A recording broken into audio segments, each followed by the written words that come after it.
Director to introduce Mr. Dixon, and we'll get started. Sorry, there we go. We've got a two-part 5:30 this evening, completely dedicated to the entertainment district discussion. Our first conversation will be with Prophet Dixon, who, as you know, has a large amount of acreage under contract and is proceeding with a rezoning right now. So they're going to share with you their vision.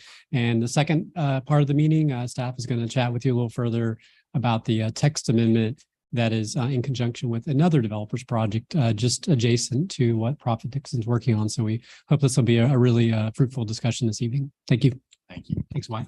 Thank you, Jay. Commissioners, thank you for having, I'm going to try to walk around. I was hoping we were going to be around the other table, but thank you for having us. My name is Wyatt Dixon with Prophet Dixon Partners, and I wanted to take a moment to say thank you, first of all.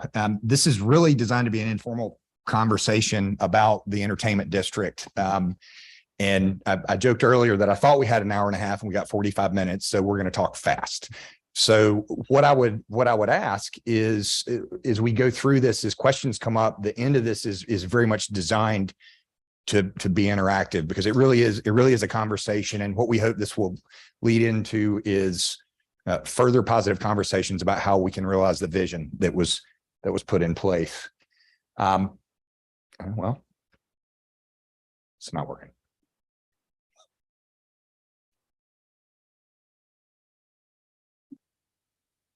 Already broken it. This is an agenda, and I won't bore you reading it, but effectively we're going to kind of talk through a few of these talking points here. But first and foremost, would like to introduce myself. I'm Wyatt Dixon with Prophet Dixon Partners. We're a Charlotte-based firm that really grew out of the Great Recession. We have Ashley Peterson, Marissa Markham, and Casey Gephardt with us today, and wanted to walk through our team a little bit. Some of you know about us, some of you don't, and I look forward to getting to know all of you. But we're a small company that has been blessed to do good in big projects.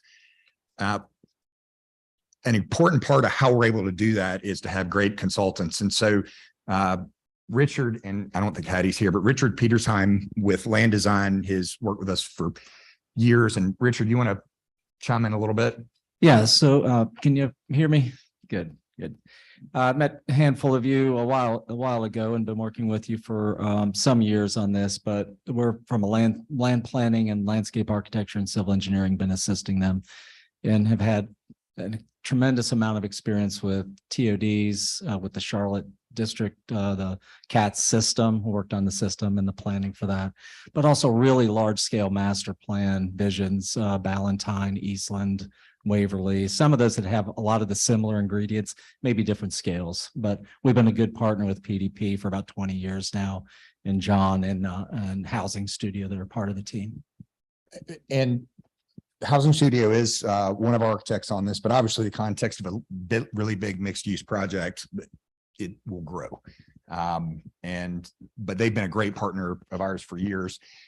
You probably don't very often have someone from the capital markets come in who has absolutely nothing to do with the creation or design and development. And I asked Travis Anderson to join us this evening, because one of the reasons that I'd reached out about having the opportunity to come speak to you this early was there had been so many conversations about the entertainment district. And since we had been working on it really since 2016 and we've continued to advance, we thought, well, let's maybe take a step back and move forward. And Travis, what I'll say is Travis has done a lot of capitalization, but what I would like to volunteer him to be to the town manager would be a resource to understand the viabilities of development in the private sector, whatever that might be, whatever type it is.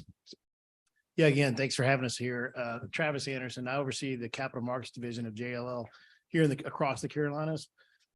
Really, my job specifically day to day is to work with developers across the Carolinas and across the nation, frankly, in capitalizing projects. So really structuring the debt and equity, going out and help them raise third-party capital to make sure their project's feasible from the capital side, on the underwriting going in, et cetera. So to make sure it's going to get through the capital markets to be a successful project.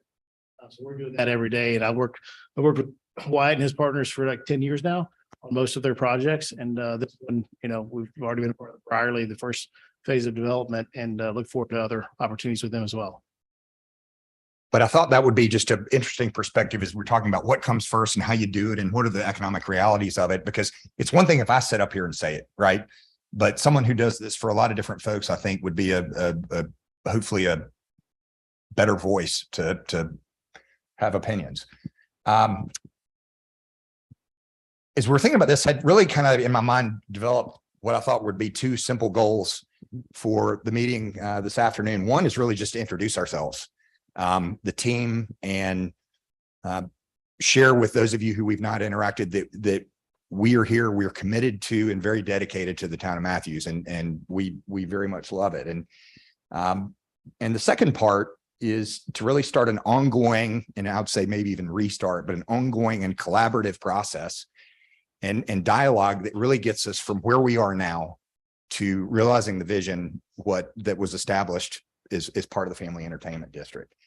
I set this up, but since this is live streaming, I'm going to probably not use a name, but I had coffee last week with a dear friend who works in economic development for the largest city in Mecklenburg County, and have known her for 25 years. And I was sharing a little bit about the town's vision, and obviously the county had a lot to do with this too. And as we were talking, she volunteered something, and this is my paraphrase, but I'm going to say it. She goes, Wyatt, a project like that is not about us versus them or town versus developer. If there's not a team approach, if we're not on the same page, it's going to fail. And that kind of hit me like a ton of bricks, but I think it just underscores the partnership that we really want to engage in with the town of Matthews so that we can move forward in a great way. Don't need to sit there and talk a lot about our history and everything like that, but just for a data point, we put together this very confusing slide talking about how we are invested in and dedicated to Matthews. What you see here is Fountains Matthews, which we own and operate. And then in 21, we bought an unzoned piece of property that you guys call, I think, the French fry property, which we'll be talking to you about later on this year, but hopefully some combination of that happening and things we'll be able to work together on Northeast Parkway. We developed Brierley and bought 35 acres from Leon Levine back in 17. Recently, and this may not be widely known, we added on to our purchase by purchasing an additional 8 acres from the Brigman family, which right now is unzoned, but we did set it up inside of our original zoning to add on and to make it an extension of what we've already started working on.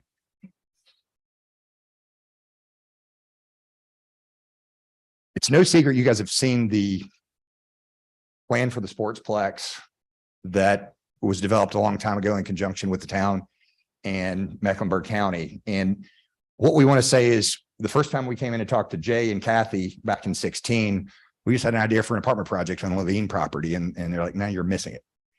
And so we really did, we stopped what we were doing and really pivoted and said, all right, well, let us be a part of that. And so we bought into that, and we've been, pleased with what we've been able to do so far. This was that vision. And ultimately, as we were talking through this, you sit there and look at this plan that was, developed in 07. The question that we're all sitting and wondering about is how do we get from this to delivering on it? And I went back and sort of looked, and we were talking about this as a team, sitting there and thinking about how ambitious that plan really was. And putting 320 acres under a single plan where you've got 163 acres roughly of privately owned land. You've got this county funding a sportsplex. You got 17 different owners. I mean, that's a big part of a big headache in a lot of respects. And that's hard. And on top of that is you've got, even with the plan, you've got infrastructure that didn't support the plan and no publicly funded plan to make it happen. And the piece that was missing at that point in time was no private sector person, developer, whatever, by your side. And so we found it interesting, this slide, and I won't try to read it to you, but we found a presentation made to the Mecklenburg County Economic Development Committee back in 2009. And there were two slides in this that really jumped out to us. One was the exact statement, which you've probably seen before, talking about how everything hinges on. The other piece was thinking about, wow, gosh, with all these different owners and stakeholders and property, there's got to be a coordinated effort. And so how do we do that?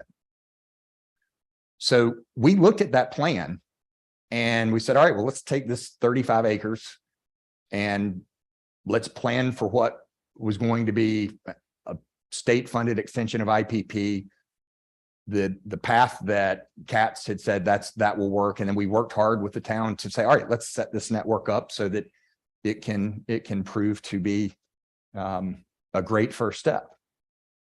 And I don't know if any of you, I know I've toured some of it, but if I would love the opportunity to share Briley with those of you that have not seen it. There are a couple of things that came up is part of the things that were important to Matthews, but I want to share a couple of things. We did receive a national, we certified wildlife habitat by the Audubon Society. And that was part of our commitment to working with Hawk and creating all the natural habitat and things like that. It is a green certified community. One thing of note that I think from a town perspective is I was very proud of it for what our team was able to deliver. But in 2021, this property won the new property of the year in the entire MSA. It is awarded by the Greater the Greater Charlotte Apartment Association. And I think that said something about just what the town really is and how we were really able to begin to capture the spirit of what was set up for this entertainment district. As you know, we're all moving forward on our Matthews mixed use plan, which is what was approved, and that site plan approval conversation was the first time I had a chance to really speak with some of you.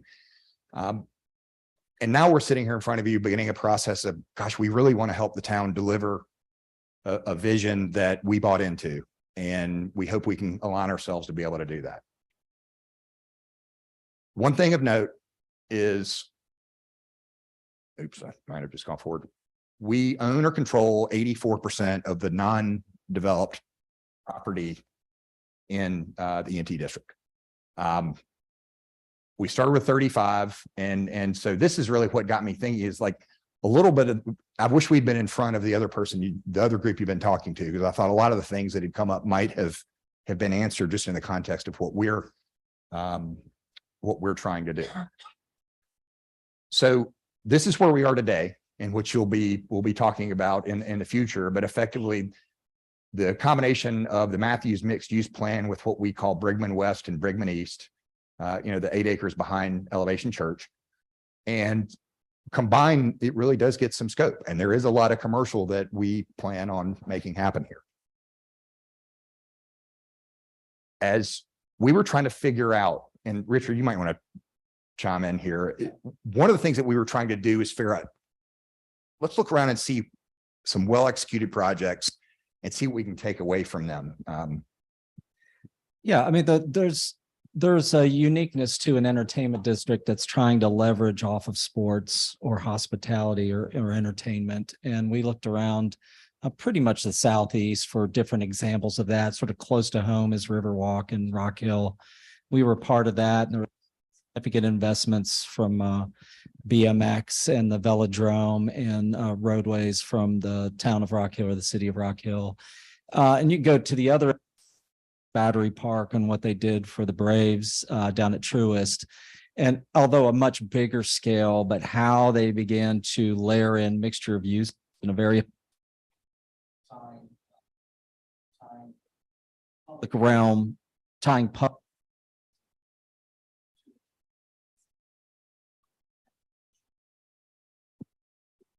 And here's how we show. No, we're going to let this run, but these are some of the type of thinking about.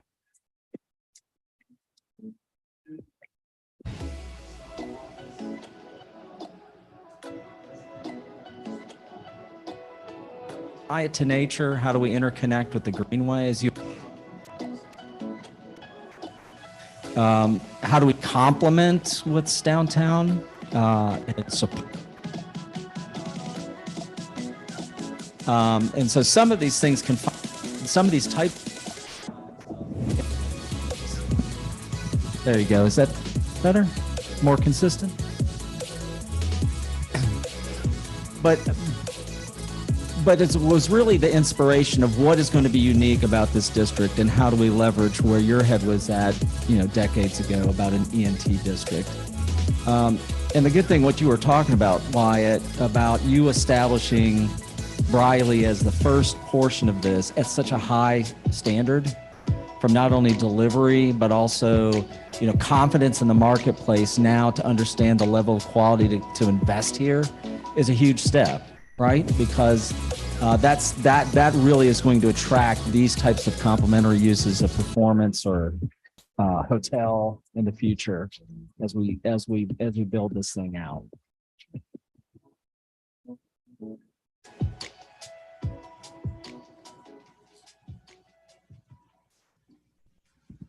Thank you. We had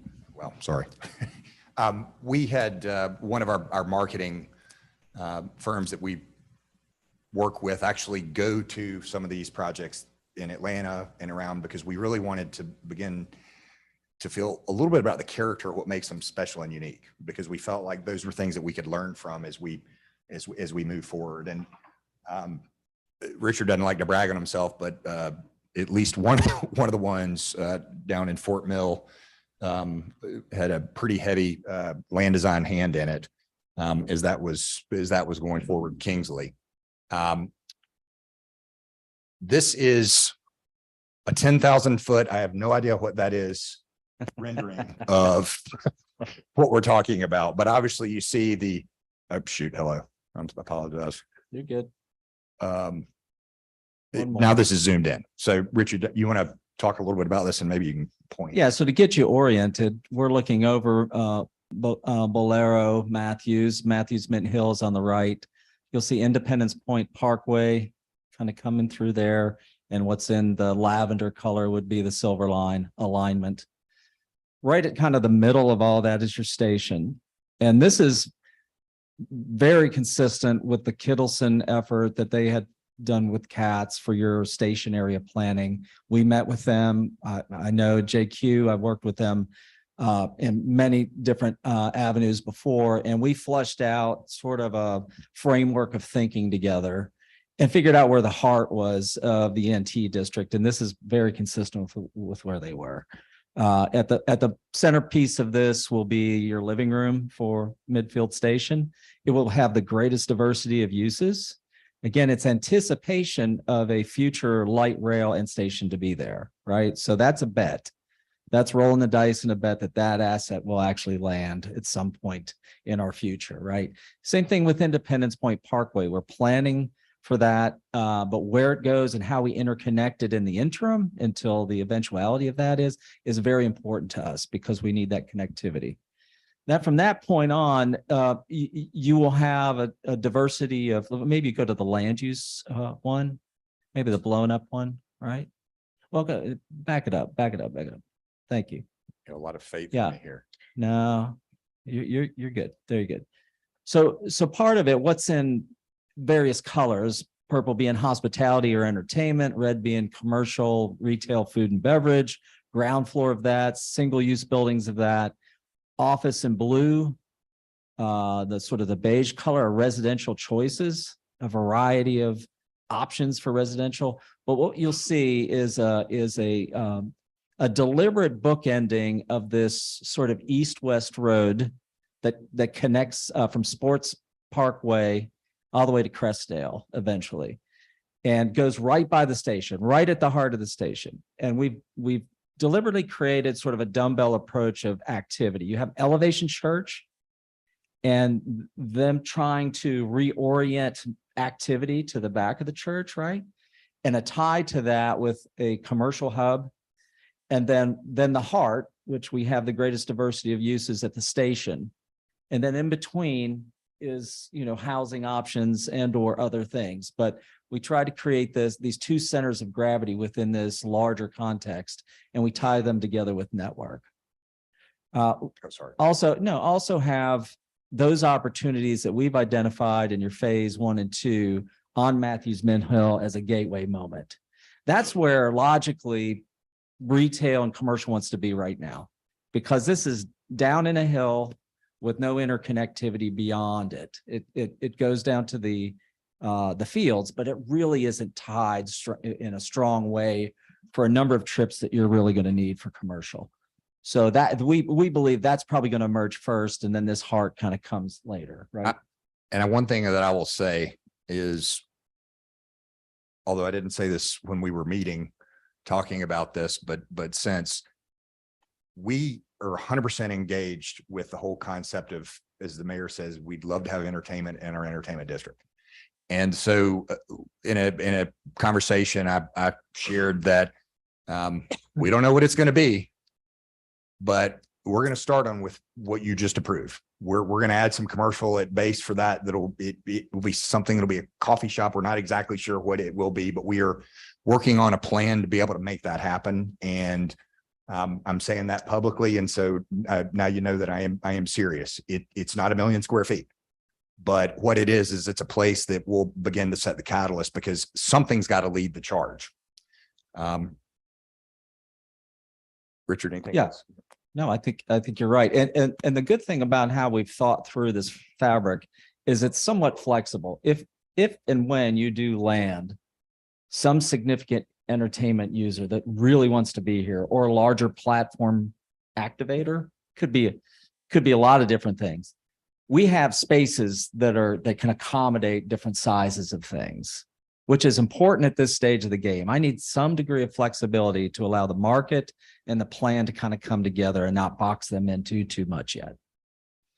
What this is really representing is we've been thinking more broadly about how this ties, as have you over the years, but the dash lines are connections that really need to be made beyond our borders and partnerships to get those done.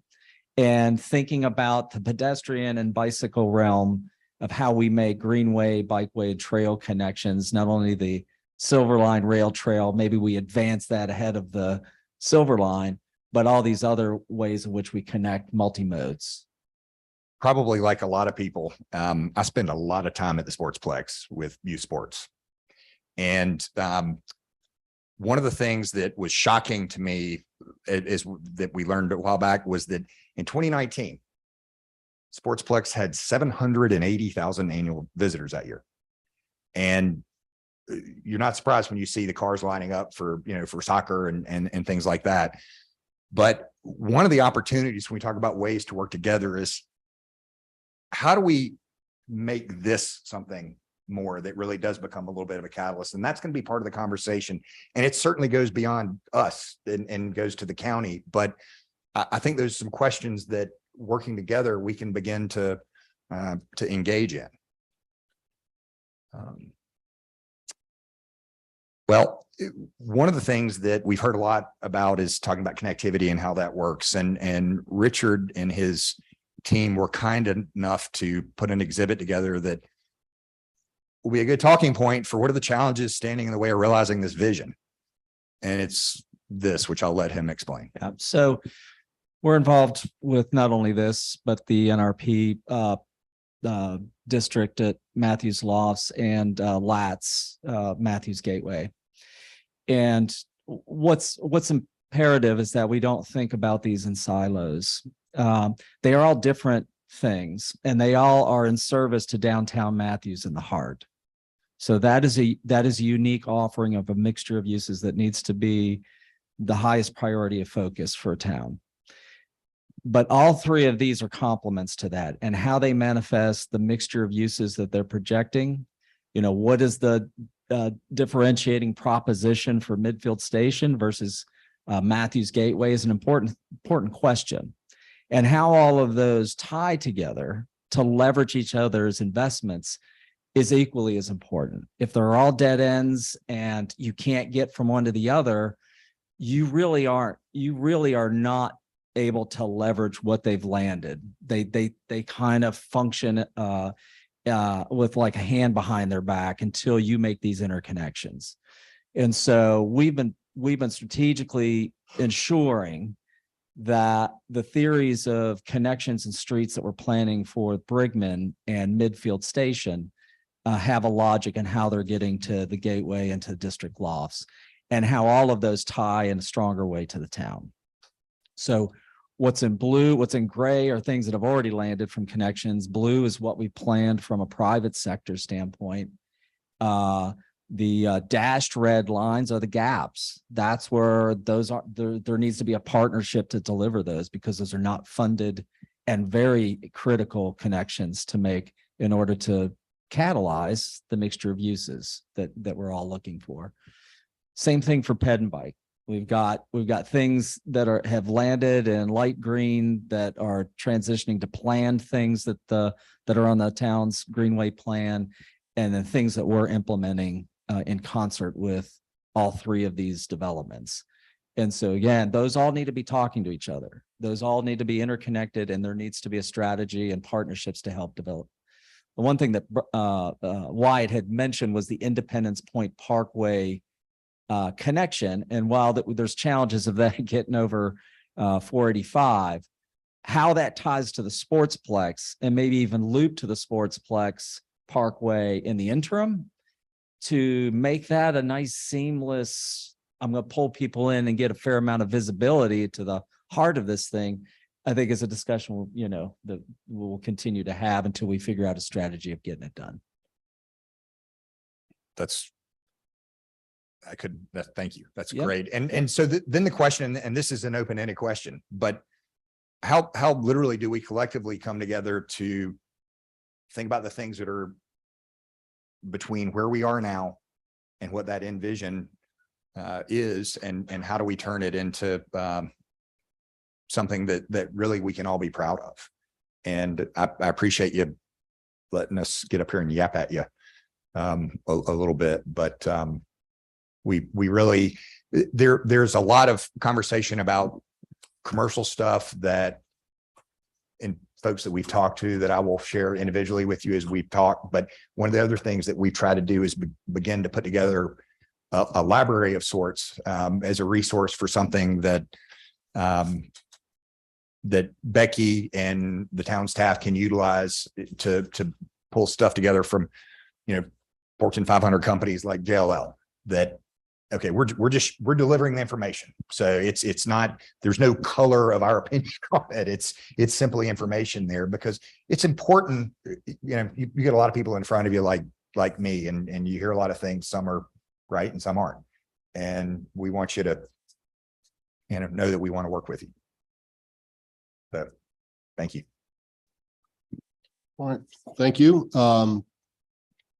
Yeah, I think, we're going to have a discussion. I think my greatest frustration is when you talk about 780,000 visitors come here, and we know that the vast majority of those folks go to Union County and to Charlotte to eat, to sleep, to play, because obviously those 780,000 people aren't coming within the borders of Matthews. So that's what we desperately need. We want to, we're bringing folks here. They're doing all, playing in the Sportsplex, and they leave and they go eat elsewhere and they spend their money elsewhere. We want to keep them here in Matthews.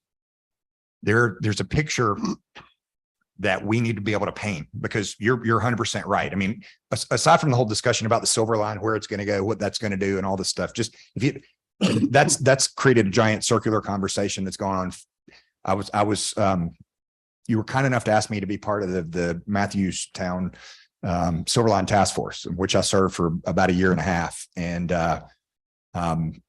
I personally have, and we've done a lot of transit oriented development. And so it was an honor to be a part of that. And there are things that an engineer says in any world that I want a square line or a straight line. Well, can it bend? Well, maybe. And so those are the kind of things that we'll get into.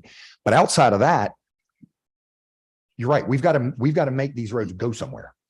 And so that's going to be such a critical piece to us making this happen. And one of the things that we put together for Becky, which we'll share, is some comparable data on all these other mixed use developments that we have talked about. And there's a whole separate collection of information, but if nothing else, just for information. but we're very much in agreement with you. Commissioner Tufano? Yes, if we can get specific, you had some 20,000 foot view of the other developments that you were thinking about. Yeah, if you can go back to that. I don't know if you have gotten to the point, I would feel as if you went to this much trouble that you knew pretty closely how many units, residential units you were going to have in all these developments. I think I think our total, and Marissa, you may know off the top, I think it has between what we already have approved, which is 150,000 feet, plus the additional with midfield station commercials, 350,000 ish. And residential in terms of mix of housing types is right at about 1,500, including what we've already built. 1,500 units, Yeah. including the 300 and something that you've already built. Those are approximate.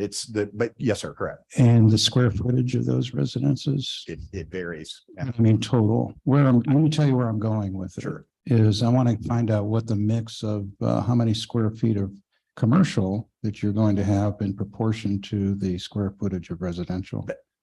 That is a conversation that we talk about a lot. And so that's part of that conversation is exactly what we want to engage in, because not every street has commercial on it. The commercial you got to have something to make it go somewhere. So we've got to be able to have the road network and things like that in place to make it happen. And so that's part of the collaboration that we're really looking forward to engaging in. Am I wrong to assume that you're modeling the development along the silver line to mimic that along the blue line in Charlotte on the south end? Well, I would say Richard, Richard's done half of the development along As far as densities, I mean, in total mix and look and feel. it's a completely different dynamic. Mhm. Just because it's on a transit line and a station does not mean it has similar attributes as South End. So the South End market has a much stronger gravitational pull from investment than this does. So there will be different challenges and different opportunities and different scales and densities that we would realize here. But the variety of uses, the mixture of uses, if you go to South End, it's primarily food and beverage. There's some creative office a lot of it is adaptive reuse of existing systems in lower South End. And then new Class A office is finally jumped 277 to places like Vantage, where you got Class A serious investment in office. That will be a bit of a trick to pull off here. I think you're going to have to get really creative on the employment base that you deliver here, because it doesn't have a through movement of connectivity. These roads don't go anywhere yet. So until Independence Point Parkway has some logic of how it loops or interconnects, realizing Class A down here might be a little bit of a challenge. I think too, Matthews has a finite amount of all of these uses that you're trying to attract. So you have highway commercial that you're trying to transform on Independence. You have this new opportunity in Gateway, which are trying to elevate and drive the market demand that you do have to two different nodes. This one, if everybody said Independence Point has a strategy and a funding mechanism, and we were very confident the transit was coming and by when, we'd have a little bit of a different dialogue with the investment players that we would have at the table. And until that, I've got to really convince everybody to come into this property at a sort of a dead end and land office and a commercial hub, right? Right. And the key point, Travis, you may have some commentary just sort of about that, but the key point is whatever happens first in scale here needs to be a destination. And our vision for what that wants to be until this comes is something that's going to occur at the central part, because it is the entertainment. It's the heart of those projects like Halcyon and some of those others that you've seen, where the activities are fluid. Things completely happen. And it's food trucks one time, then you've got 4 or 5 different food and beverage concepts that are built into it. And then in the building, you've got everything on the first floor of the building engaged in what's happening. So it becomes just this fluid place. And I've had a lot of conversations with various retail and commercial developers about this. And we'll talk more when I'm not, in the public mic here. But one of the challenges that we face, and I say we because we're invested here, we're here, is that outside of those of us that love Matthews, what everybody else thinks about that doesn't know this market, whether they're in from out of town or whatever, is the tired retail, B and C retail coming down Independence, and the hotels that are B and C. And the math doesn't work. If they have to comp those rents, can't afford to build anything new. And so that's what we've got to overcome. So we've got to create a vision for them to be able to buy into it and believe it. Yeah, and I think you do have specific demand drivers that will enable you to have some density down here.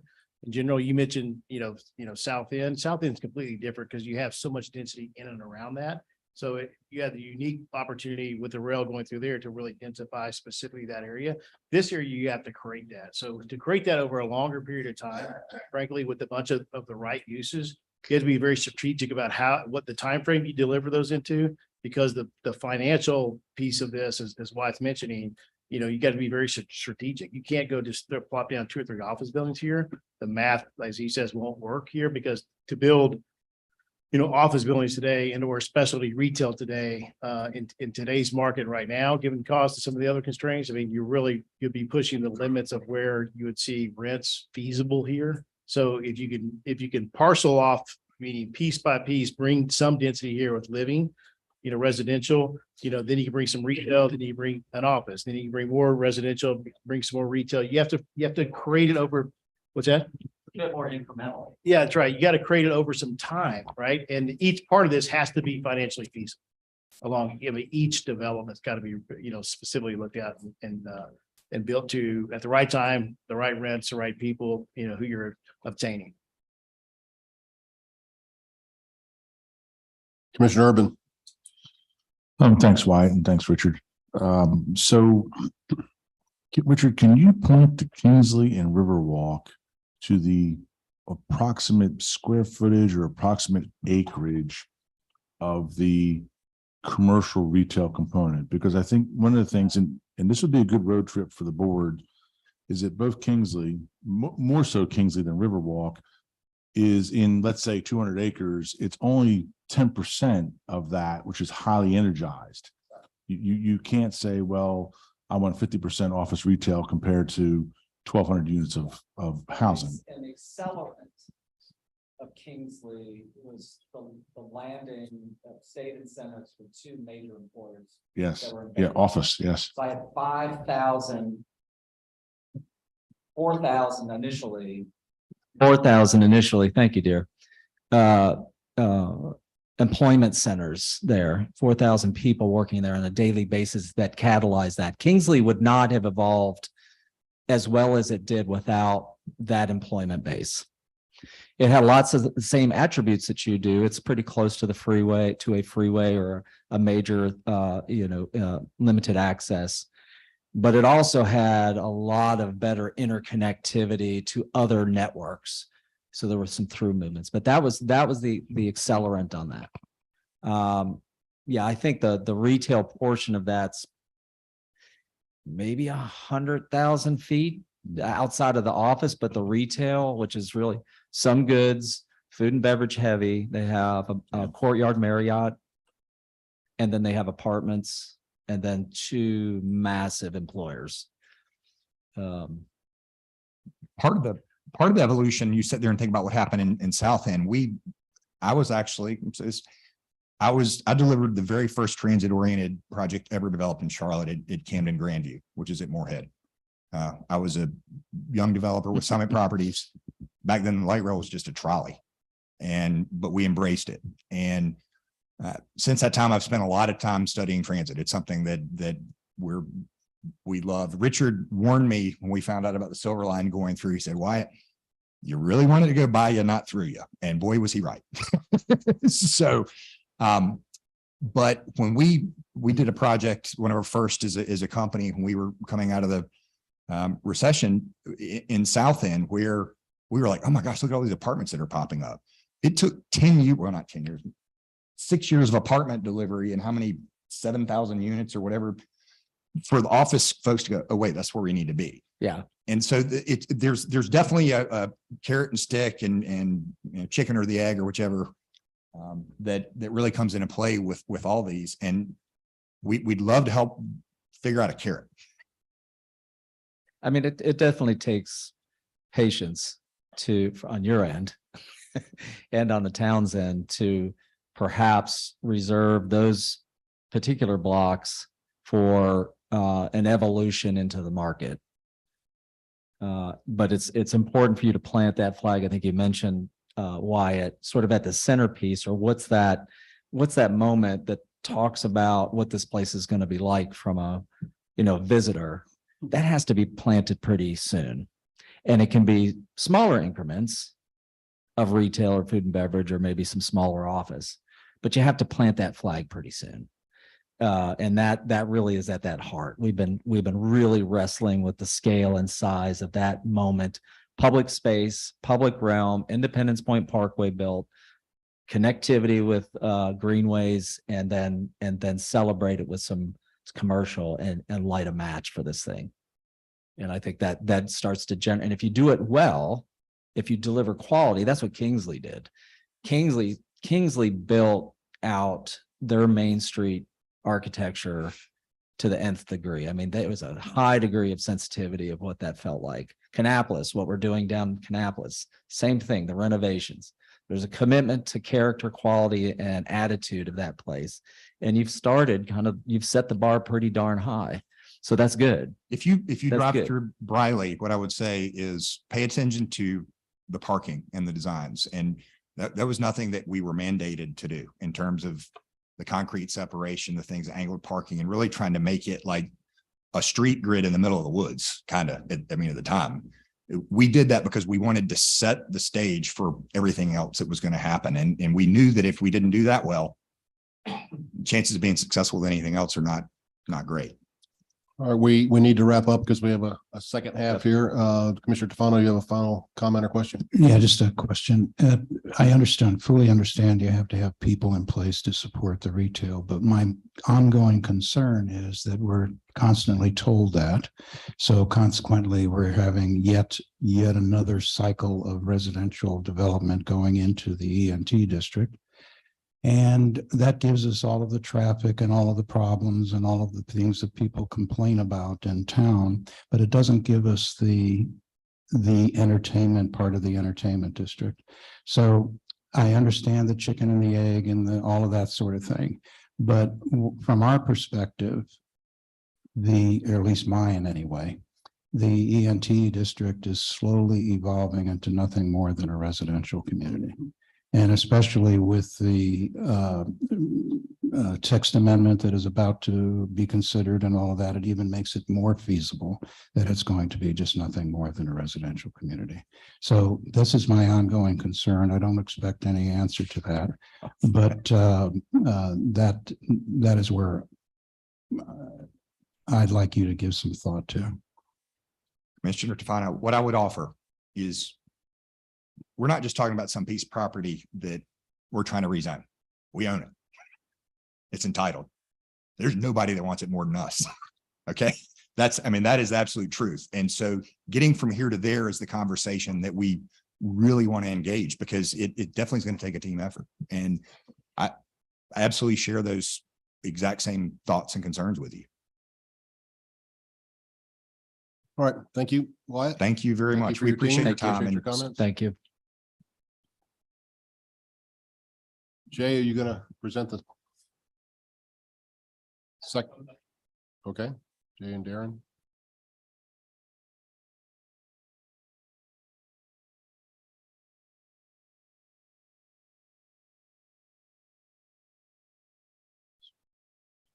Yeah.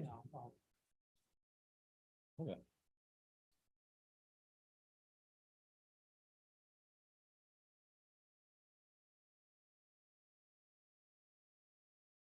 Yeah.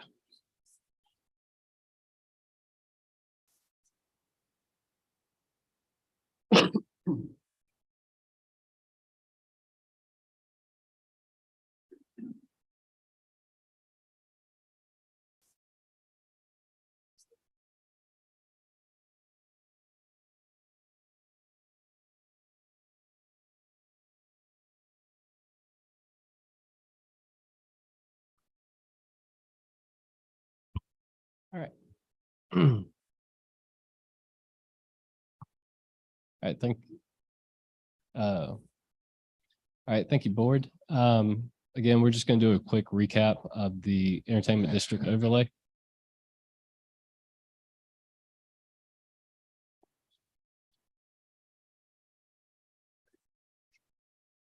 think if you just put it on that full screen. The full screen on the view, so I can click through. Oh. So just a quick recap of some of the things that we've gone over. We are focusing on the residential to commercial ratio. There are limits on the ENT overlay area for the 600 new dwelling units. Those are capped until we've reached 40,000 square feet of commercial floor space. And so that commercial ratio really doesn't require any type of major project in the area. It doesn't note where that commercial space can be located. Again, just to highlight, the pink dashed line, that is the ENT overlay. So theoretically, that 40,000 square feet, that could be built anywhere in the overlay area, and that would remove the residential cap that we currently have in the ordinance. So that does include like the business highway by right districts that we have up against 74. So it's not limited to the rezoning properties that we currently have. There's only a handful of districts right now in the area or in the overlay area that even allow residential uses right now. So that's the R15 and the B1, the other being ENT, and we do have conditional zoning placed on top of those.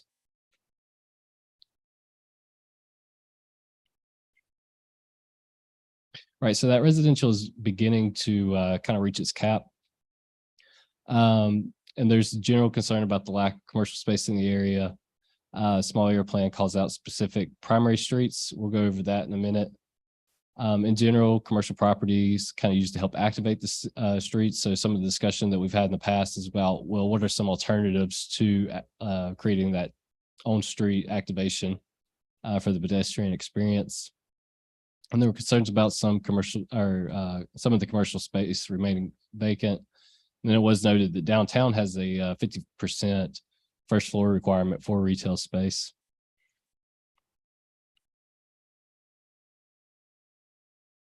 And then just to recap the scope of the application that we are talking about. So this is pretty much, this is the entire overlay district. We've got the creation limitation on no big box retail. So no non-residential buildings larger than 70,000 square feet. And then we've got our residential to commercial ratio cap. We do have a commercial to residential ratios cap, but we've reached the 240 dwelling unit threshold for that. So this cap's no longer in effect.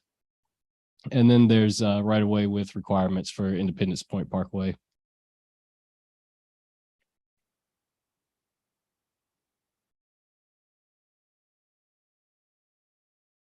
So some of the options that we've kind of we discussed at the last meeting was, looking at creating a list of primary and secondary streets based off the small area plan, potentially requiring new buildings fronting those main streets to either provide some type of first floor commercial or provide some type of public amenities.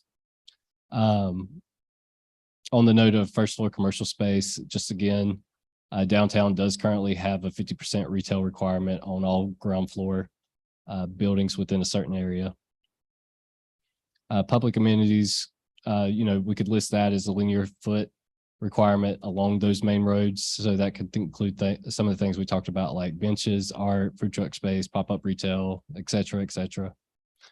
And the primary streets, when we're talking about that street hierarchy, the primary streets would really have the stricter requirements for that, like commercial space or like sidewalk area, pedestrian activation, and then it would kind of scale down once you get to the secondary streets. And then just kind of highlight what I've been mentioning a little bit of. So this is out of our small area plan. And it does note the primary streets as being Independence Point Parkway. We have Sports Parkway, and then the unconstructed road that kind of cuts east to west through the district. This is kind of a conglomeration of all the rezoning plans that we have currently. So as you can see, we do kind of naturally have those primary and secondary streets coming together. So we've got Matthews Hill is named as a primary street. We have the Independence Point Parkway, and then kind of showcasing that unnamed street. And then you do see the forming of those secondary streets with Sports, Brigman, Boykin, Rosenwald, and then possibly some others in the future.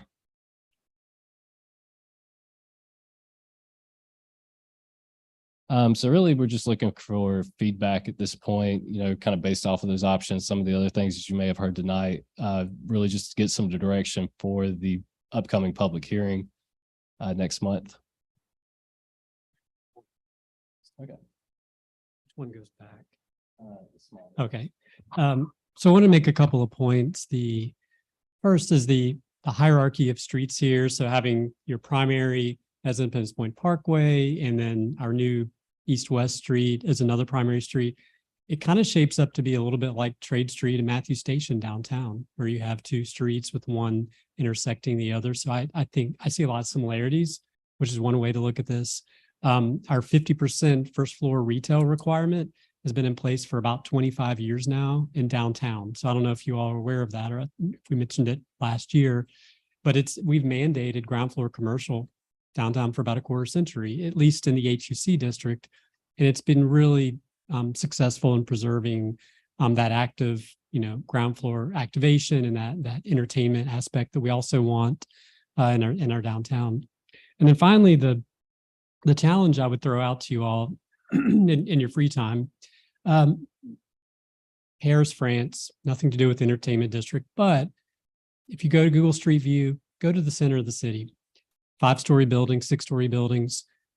Almost every building has ground floor activation. There's shops and restaurants on the first floor. But when you're in Street View, look up. What are you going to see? Most of the buildings, you're going to see balconies, because the majority of the buildings in this city, and I chose it because it's one of the most vibrant cities on the planet, that is not made up of office space on those upper floors. Some maybe, they're sprinkled in, but it's mostly housing that you're going to find those upper floors. So from our perspective as planners, we're most interested in that ground floor experience. And the upper floor can provide housing. It provides vibrancy, people out walking their dogs that can come right down the stairs, go to shops, restaurants. And you're also providing, feet on the street that don't need to drive to the district. So you're alleviating parking. So that would be my kind of challenge to you. Just take a virtual tour even to any major city, and you're going to see that upper floor residential is really, really common. So from that perspective, going back to the retail requirement, Darren and I feel like that's a good solution here, because we've kind of been banging our head against the wall here for several months now, trying to figure out, what's the solution, particularly for this area. So this is the area we're talking about. This is the NRP rezoning that's on about 15 acres. That if that's the direction we went, we would be looking at, commercial space here and kind of that dumbbell that Richard talked about in the presentation just a few moments ago, where you have an activity node here, and then kind of coming down this street, you've got kind of retail, maybe not every storefront or every bit of every building, but you've got some retail along the majority of the street. And then here's your kind of central point with the park, and then the retail space that Wyatt was just talking about. So that's kind of staff's perspective, but we're open ears. We'd like to hear, what additional concerns you have. We're trying to do some creative problem solving here. Thank you. Is there any feedback for Jay tonight? Commissioner Urban. Oh, thank you, Jay. I'm going to stand by the conversation that I had last time, which is the primary, secondary, tertiary roads. I think that's extremely important, because to sit there and say we want commercial at 50% of every road infrastructure point is unconscionable, really. It's not going to happen. But so that would be a starting point. I'd be all for the 50% activation on the street level. And then I would probably add on to that. So when a primary street intersects a secondary street, the corners have to be activated. Because that's typically in a major city, you see the density at the corner to corner, then it goes down the infill and then goes back up again. So there's some common planning sense that makes them good practice. So those would be my few things in there. And again, I would probably, one of the things I mentioned last time was you get sort of 7 bullet points, accomplish 5 of those bullet points. And that gets, pedestrian level amenities, canopies and awnings at the first floor, articulations at so much, window rhythms and patterns and things that are more urban in nature, et cetera, et cetera. So if they can hit those criteria, you're getting somewhere down that pike.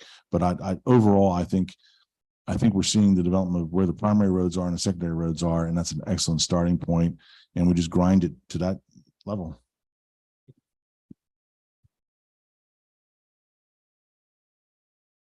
Any additional feedback?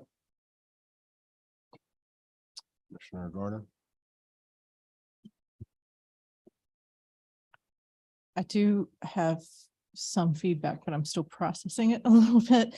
I mean, I still stand by my point at the last meeting that there are other documents that influence this policy. And as we're writing it, we need to be aware as a board of what those documents, kind of the direction that those documents give. And so I think that's what I was hoping for tonight, is more of a overview of what is already sort of in place for the district. And then, what we need to add to that to get to a point where the board itself is comfortable moving forward and giving the direction. While I understand John's points and I appreciate them, I think that using the roads is a wise choice. Our board and future boards need to be able to understand, what the policy says and need to be comfortable with that. And so somebody who's less versed in planning needs to be able to read it and understand what they're making a decision on. So that's sort of that's really broad feedback. And, but I think, what I keep saying is we need to understand what decision we're making. And that involves a lot more language than a map with streets. It just, pointing towards what the entertainment district documents look like outside of the UDO.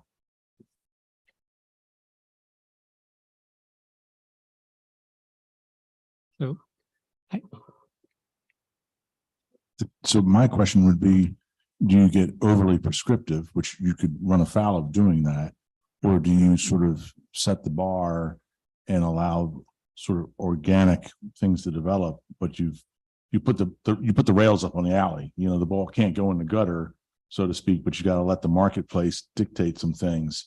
Would be my only suggestion, but and I think that's kind of what I'm saying, is that there are already, documents that sort of give those parameters. And so as we're discussing this, we're really discussing 2 sentences without looking at several pages of information.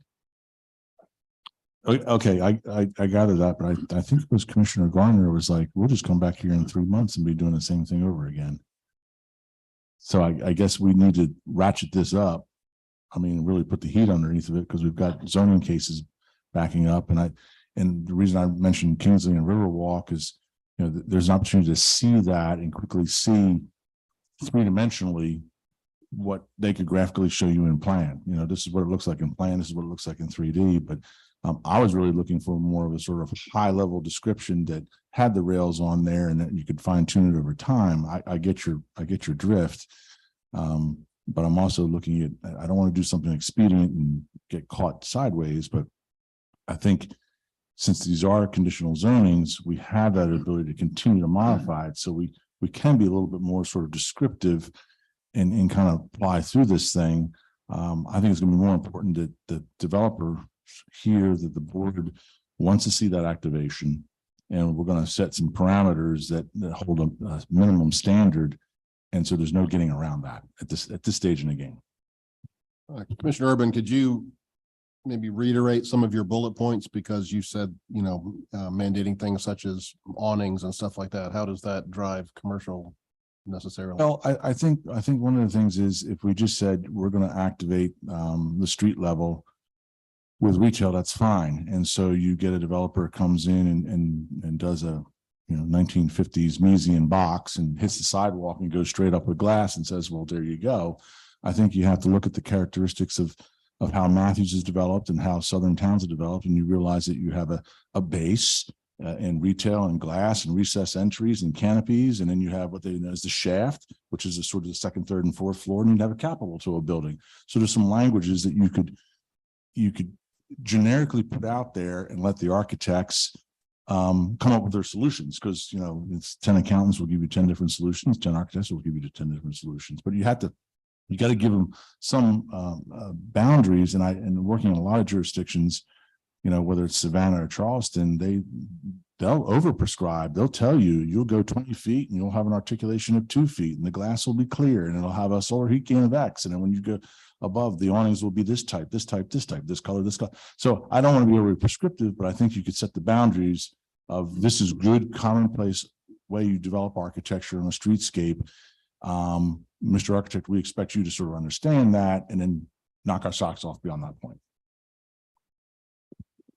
Right. Did you respond to that, Jay? Yeah, so going back to the documents that regulate the district, you have your policy document, which is your area plan. So citizens or developers can read about the grander vision. You have this overlay district, but you have the actual zoning district as well. So the zoning district's dictating building massing, height, a lot of, facade articulation. We have a fair amount of that already. The overlay district, because it talks about commercial ratios, we feel comfortable that this is a good place. If we were to institute at least some ground floor retail requirement, we feel like this is an okay place for it to live. Absent that, though, you're maybe talking about more of a full refresh or rewrite of the entertainment district, which we don't want to open that can right now. So we've got these two governing portions of our UDO. So we don't want to create overlap, I guess, with the architectural requirements. They're kind of already in there. Could we strengthen them eventually? Maybe, but we don't want to create a conflict where someone's having to flip to one part of the ordinance. Well, the overlay district says this, and they're going to flip over to the entertainment district. Well, it also says that, I don't think that's not what my point was. So Okay. maybe I need to clarify it, is Yeah. that there are other documents that say, that point to what the vision for the entertainment district is. I think, and not to give you extra work to do, but pretend I didn't do my homework and I haven't read those documents and come in here and I read these two sentences. So I don't know that there are other things in place that say what the entertainment district is. I need you to tell me this is what it says in Cliff Notes version so that we can have a conversation and we are all on the same page and understanding what those documents say as we decide how to further clarify it. So that's good feedback. We'll have to prepare that summary before this comes up before you next month. Thank you. Mayor Pro Tem McCool. Kind of going back to what Commissioner Urban was saying, you have that first floor retail or whatever the entertainment and then housing on top. What would, if, that was the direction we went, what would prevent, because I've been to like the Ellis Uptown as a newer apartment complex, and they said, we're going to put retail and they've sat empty for 2 years. What's going to prevent that from happening in Matthews? You having empty stores and just, it's checking a box and it's not doing anything. And so that's my main concern is I don't want empty storefronts because that doesn't do anything. Yeah, we checked off a box. We have X amount of retail, but no one's in there. No one's going there.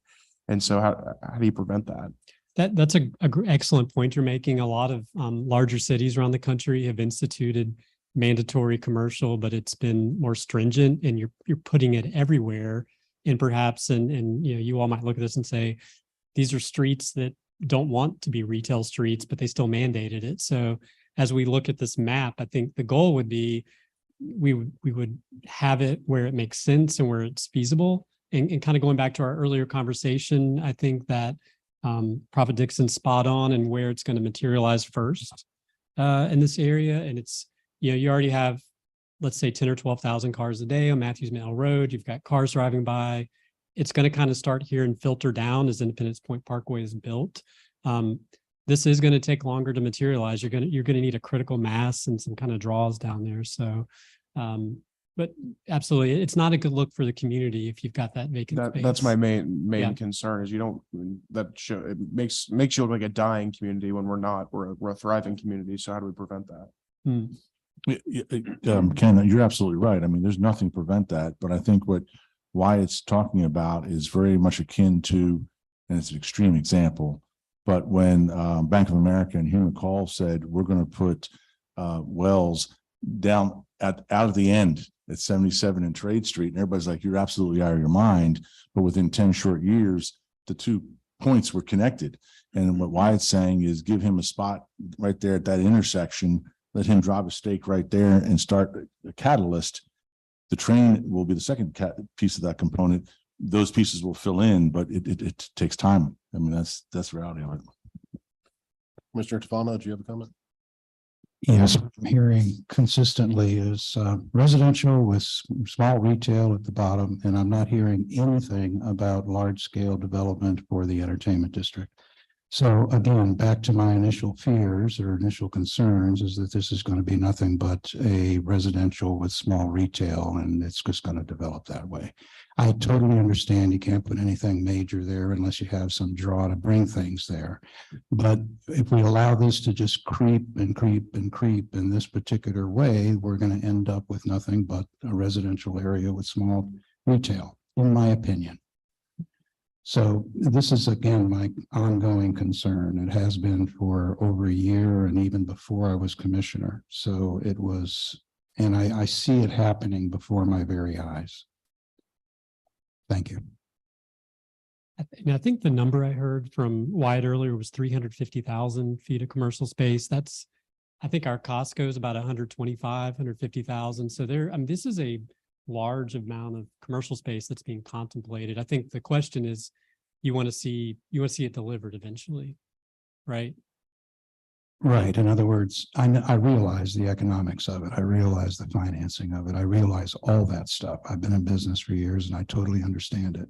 But if we allow it just to keep creeping on this way, when does that actually happen? So, and will we have enough land left in that area to actually make it happen? So these, again, I don't want to beat a dead horse here, but that's my continuing and ongoing concern. So, and when you talked about commercial spaces, I think Midtown, and have you been to the Midtown development in Charlotte, just on the other side of 277? They've got a ground floor Trader Joe's in one of those buildings. And I think, is it residential upstairs? Or office maybe? There's residential. So when you think about these ground floor spaces, don't think of them as a series of 1,200 square foot shop fronts. I mean, these buildings could be designed such that you could have, an 8 or 10 or 15,000 square foot anchor could be part of some of these ground floors. That's not considered an entertainment district. It's a place to eat and shop, but it's not entertainment. So this is the point I'm trying to make. Yes, and that's a beautiful area. I go there numerous times myself, but it's not an entertainment area. It's not a place I go to have fun. It's a place I go to spend money. Okay. That is entertainment for a lot of Well, people. yes, it might be. Commissioner Urban. Jay answered my question about the commercial retail development from that aspect of it. And I don't know, you could point to it and say, I want a Dolly Parton folk festival theater here, and I want, Conway Twitty and whatever. It's just not going to happen from that standpoint. 6th Street in Austin, Texas it is a thriving entertainment street. There was offices and retail. And over time they changed out because somebody put in a big brewery down there and they're like, I'm going to capitalize on that and I'm going to put a honky tonk right next to it. We will not be in Memphis, Tennessee. It takes some time. So I'm not sure we can point to that. I'm sure though that if Wyatt puts the right components in place, there will be people that want to open up a musical venue or something like that.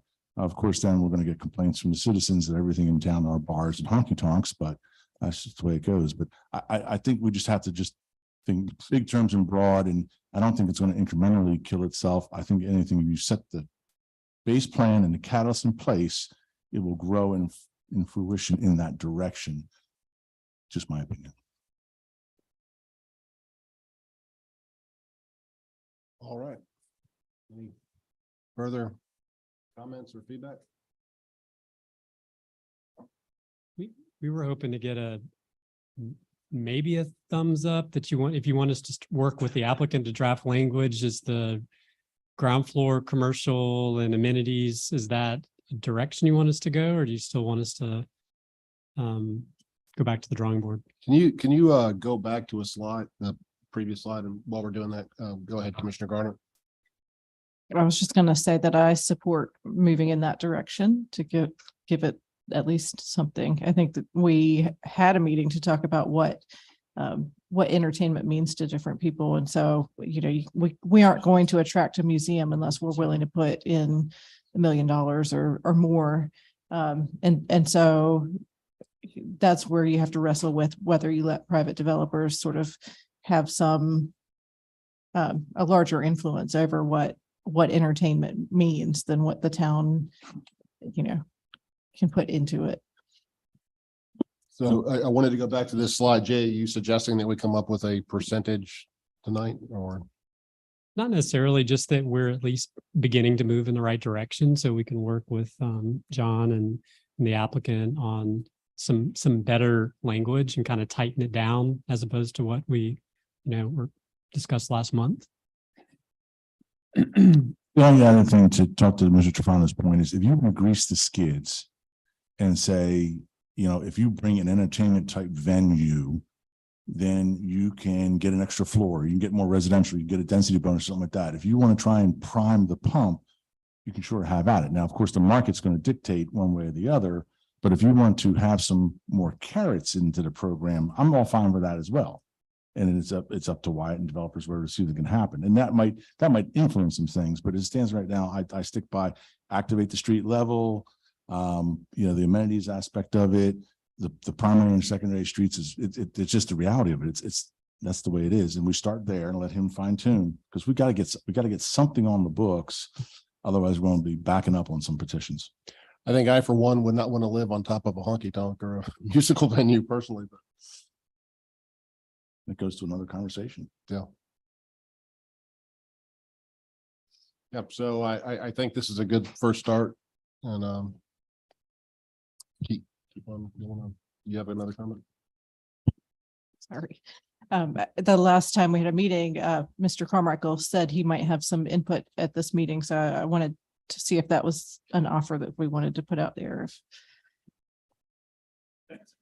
I don't at this I time. saw him creeping up there a but- few times. So. Yeah. Well, I was going to say is that it kind of to tack on John's point, Commissioner Urban's point is whatever we come up with, I would like to just keep in mind that there'll be a conditional zoning for these parcels. And for instance, with the NRP rezoning, we're going to have exhibits that show the ground level of the building zoomed in, because other than a couple renderings, you really couldn't tell from those elevations because you're so far out what the ground floor would look like. So that's going to be part of the rezoning plan, that how those buildings would be activated at the street level. So I just want to add at that, but we'll work with Jay and Darren and come up with something, and with Wyatt and Jason. Thank you. All right. Appreciate everyone's time. We'll take a brief break before we reconvene for our 7 o'clock meeting.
Good evening. Welcome to our January 23rd, 2023 Matthews Town Council meeting. I'm Mayor John Higdon.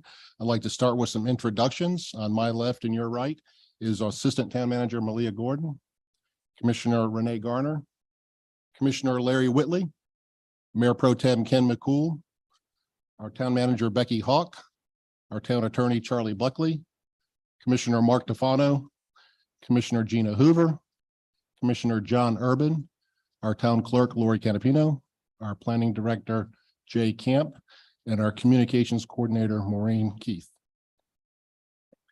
I'd like to start with invocation, and tonight Mayor Pro Tem McCool will offer that.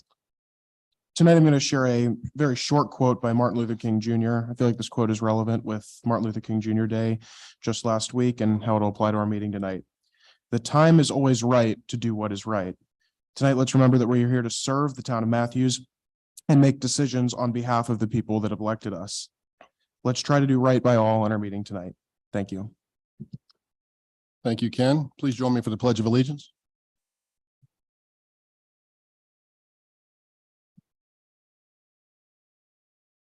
I pledge allegiance to the flag of the United States of America.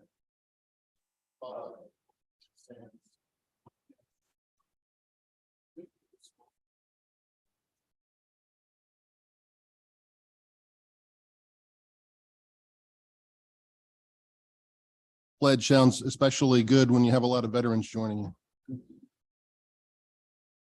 All right, we'll go on to agenda item number 4, the adoption of the agenda. Do we have any items to add, delete, or move within the agenda, Town Manager? I don't have anything, Mr. Mayor, but I believe one of the commissioners does. Mr. Mayor, I'd like to go ahead and take item 10C from the consent agenda and move it to 12G for further discussion. Okay, do we have a second? A motion by Commissioner Urban, a second by Commissioner Garner. All in favor?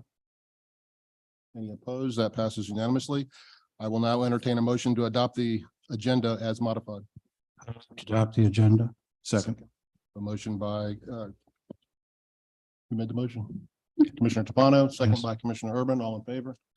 Any opposed? Okay. All right, we're going to move on to a presentation of the Government Finance Officers Association Award. Ms. Hawk will lead this discussion. Sure. Thank you, Mr. Mayor, members of the board, members of the audience. We're very pleased tonight to be presenting our finance department with what is the 24th consecutive award that they have received from the GFOA, which is the Government Finance Officers Association of the United States and Canada, for excellence in financial reporting for our annual comprehensive financial report for the fiscal year that ended June 30th of 2021. 24 years is a long time of excellence, and we are thrilled that we continue to have such phenomenal staff that continue this tradition. And so we want to recognize them tonight and have a little photo op to recognize their good work, and no pressure, but we hope to see you again for the 25th sometime soon. So with that, we have Finance Director Teresa Folk. We have Senior Finance Specialist Michael Garrison. We have Finance Specialist Donna Pitts, and leading that division is Assistant Town Manager Malia Gordon. So we'll have her come down for the photo op as well. And Mayor, we would love to have you in the picture if you don't mind. So if y'all can join me in a round of applause for a wonderful job well done.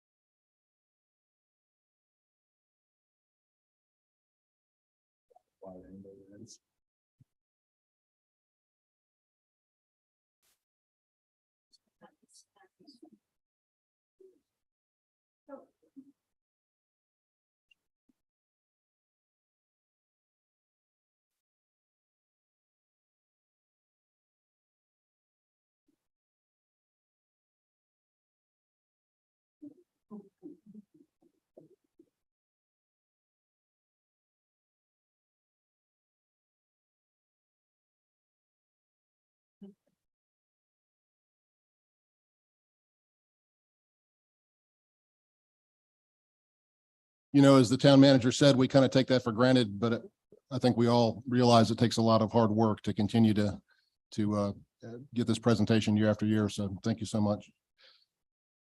Let's move on to agenda item number 6, presentation of Matthews Veteran of the Year. Gonna read the citation that we're going to present this year to veteran and my friend Greg Smith in recognition of his exemplary service to the town of Matthews. Greg Smith is a former U.S. Coast Guard veteran of 20 years. He's a 5th generation Matthews resident. Upon his return to Matthews from the Coast Guard, Greg has aided his family over the years by participating in many of the area's volunteer organizations, including Room at the End, Matthews Help Center, Rainbow Express Ministries, Roof Above, and others, helping residents in need. He is a founding member of the Matthews Veterans Advisory Committee, and currently he is the athletic director for the Hooksore Matthews American Legion Post 235 and serves as a liaison between the Post and Butler High School. Additionally, he participates in the Legion's community service events throughout the year. Greg has been a member of the Coast Guard Chief Petty Officers Association since 1995, and he continues to serve as an usher at Matthews United Methodist Church. Greg Smith's selfless volunteer and military service reflect great credit upon himself and the town of Matthews. Let's give him a round of applause.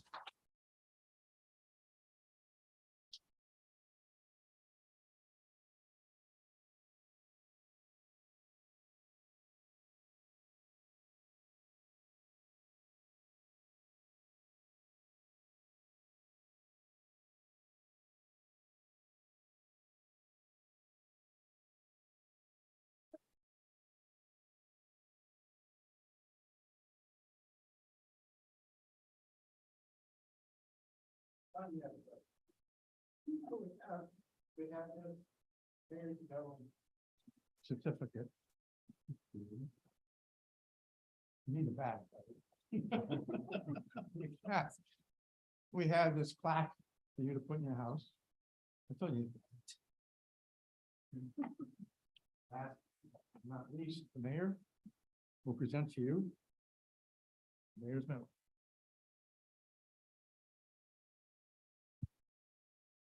I can get it out of the. It's like an Olympic medal.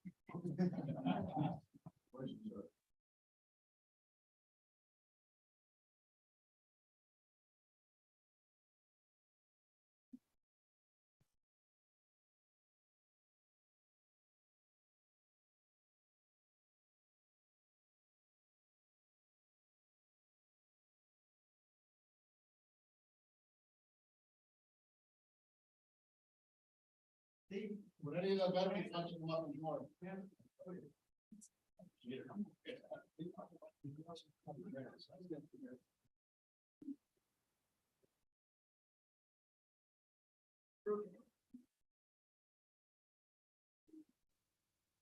Come on up, everyone.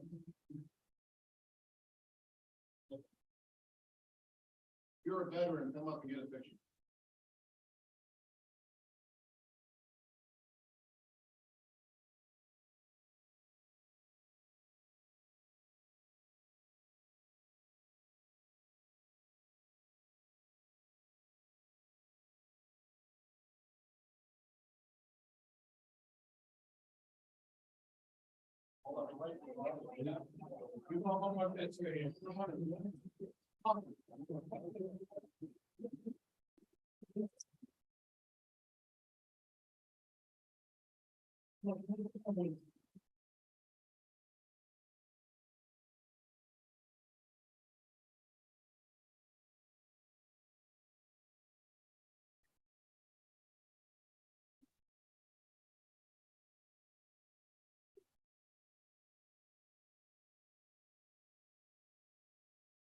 Mayor, may I say a couple of words? Absolutely, go ahead.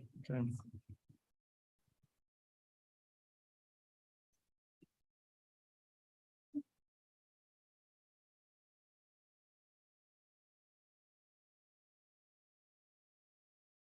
I just have a few words to say. My name is Jack Santinello. If you know, I'm the chairperson for MVET, Matthews Veterans Advisory Committee. Several years ago, 7 to be exact, George Fawcett a retired Army officer who is also a commissioner here in Matthews, put together this committee, this advisory committee. We are now in our 8th year doing this. The mission of MVAC is to advise the town of Matthew and its commissioners on matters of importance to veterans and active duty personnel,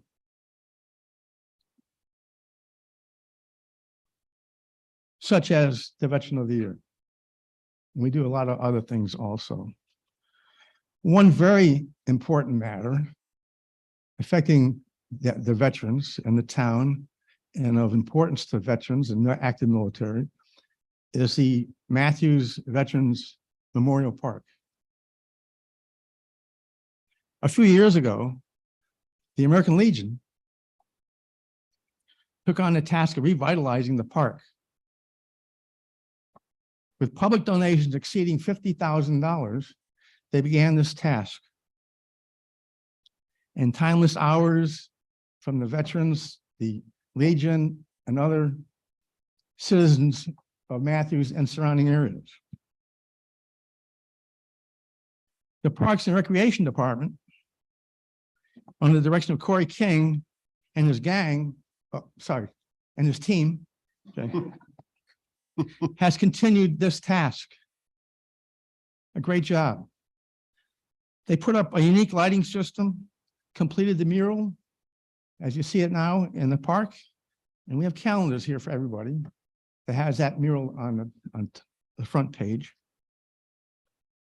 They fixed a plaque in the center of the memorial brick area and will always respond to calls and inquiries and concerns of the citizens and veterans of the town and outside areas. Corey had put together a plan to complete the task. But when the bonds were approved, that went to the side because not knowing exactly how the park was going to be affected. I'm talking about Stumptown Park. MVAC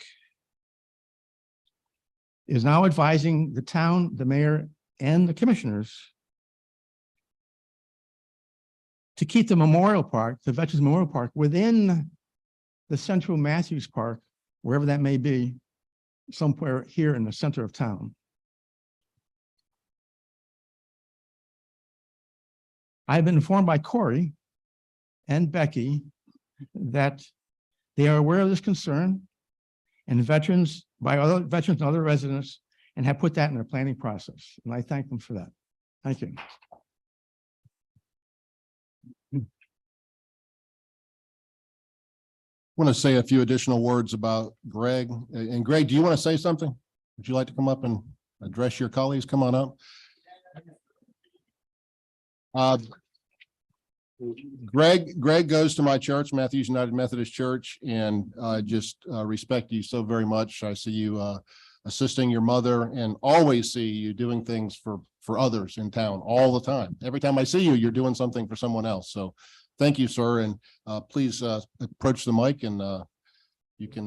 Two things. If I amplify my voice and make both walls down, I don't know that I need that.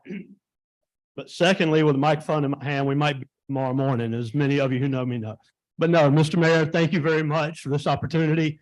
Thank you and the board for making this possible, for this presentation to be made public after the weather canceled the Veterans Day ceremony.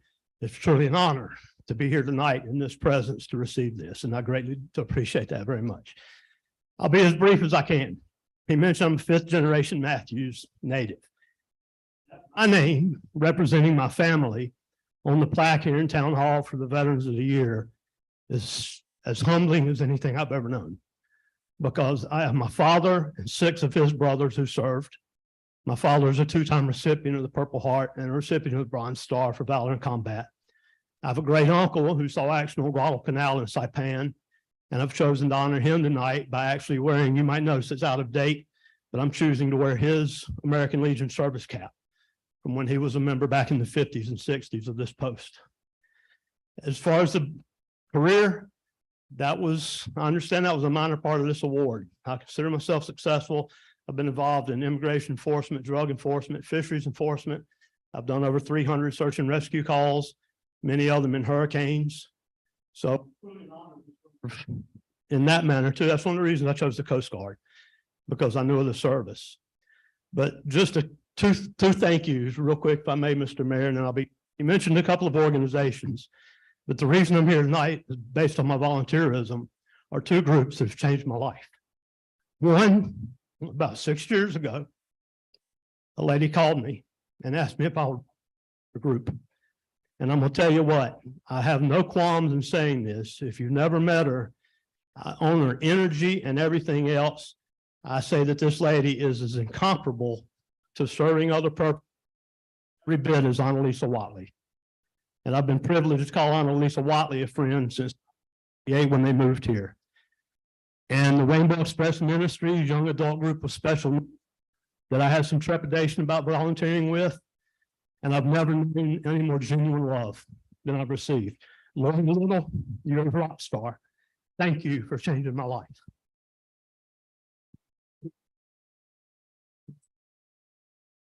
And the last, about 4 years ago, the Post was approached about bringing American Legion baseball back to Matthews. And I was honored to be asked to be the chair of the committee. And in the 4 years we've been in, or we're upcoming on our third official season. We've already taken state runner-up. We've fallen a couple of games short of returning to states. And to be able to see, when this season starts, a 61-year-old man on a baseball field in a baseball uniform, coaching some young men 14 to 19 years old, has just been a phenomenal person in my life and given me great new purpose. And you see a number of our baseball team members, family coaches here tonight, and the man who's become like a brother, Steve Brooks. Again, thank you for the change you've made in my life. The team, the staff, the parents, thank y'all very much. Without y'all, it wouldn't be here. Because the one thing I was taught as a young coastie, anytime you see someone receive an individual award or recognition, it's because of the work of an incredible team behind them who accomplished something phenomenal. And oftentimes it's sad that only one person can gain that recognition to represent the team. So for every veteran, every member of the Hook baseball team, Rainbow Express, my mother, who still volunteers at 95. So I know where I get the volunteerism from. But for every one of you, this award will hang on my wall, but it will be on behalf of each and every one of you who've played a role in that. And I cannot thank any of you enough. So again, Mr. Mayor, Town Board, thank you very much. I appreciate the time.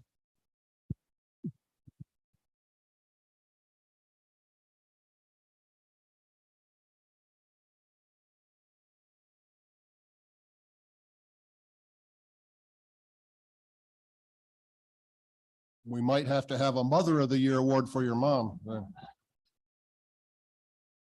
Thank you, Greg. That's awesome. Awesome to see one person so heavily involved in so many organizations as well. All right, we're going to move on to agenda item number 7, receive information from the Matthews Playhouse from Sarah Bumgarner and June Bayless. Good evening. My name is Sarah Baumgartner, and I'm the Executive Director at Matthews Playhouse. It is an honor to be here along with such wonderful presentations this evening. Congratulations to the finance group as well as to the veterans. We love being able to serve in Matthews together, and that is quite a testimony to that opportunity. So we wanted to take this opportunity to share with all of you our gratitude for continuing to support the Playhouse and all of our endeavors and efforts. In addition to all the wonderful things that we've been able to do, we are excited to also share some new ideas that we have for continued growth to bring more people into Matthews, as well as to make the arts more accessible for all. So as you can see, we have a little presentation to share just with some of our highlights of the things that we look most forward to doing. We offer main stage performances, theater education, a lot of community engagement, and of course, we're looking to the future. Next slide, please. How do I do that? Oh, I have my own clicker. That's fabulous. Thank you. So our main stage performances in this most recent year include Sister Act this past summer, which technically was a part of our prior season. A House is Not a Home, part of our special Playwrights Festival, our BIPOC Playwrights Festival. Princess Fearless, a brand new play. Scrooge, which I had the pleasure of being in, which was wonderful. Seussical the Musical, which is coming up next. Clue, you definitely don't want to miss that one. And then Hello, Dolly, which is sure to be a wonderful hit this summer. Currently, we have over 300 children in our School of Theater program. It meets Monday through Thursday every week in the evenings. It includes 15 weeks of theater instruction and 6 weeks of rehearsal for their special performances. We take it as a great point of pride to be able to pour into the lives of young people in this community, to provide them with opportunities to learn valuable life skills. They learn how to present properly. They learn how to work in collaboration with others, to truly step outside of their comfort zones, and also to be their own advocate. We've also seen so many children truly blossom from this opportunity to be on stage. In addition, we have a thriving summer camp program. We have camps for everyone ages 4 through 18. I've had several adults ask if we would consider doing an adult summer camp, which I think could be really fun. Everyone that comes attends typically 1 week at a time. There are 9 weeks total in our summer camp schedule. And last summer, we welcomed over 1,000 students through that program. So it's a huge hit and a success. All of those families, of course, enjoying all that Matthews has to offer. We are also thrilled to continue to engage with the town and with our wonderful partners in the community center in regard to all of the great community events.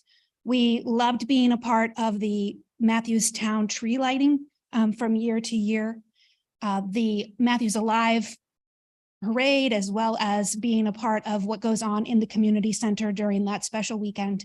And as you can see, a lot of other great opportunities to engage with other local nonprofits.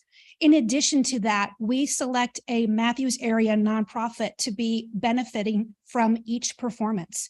So we partner with them in raising funds and awareness of what they do within the community. That's also a really unique part of what we do. It's not just about what we can get, it's what we can give.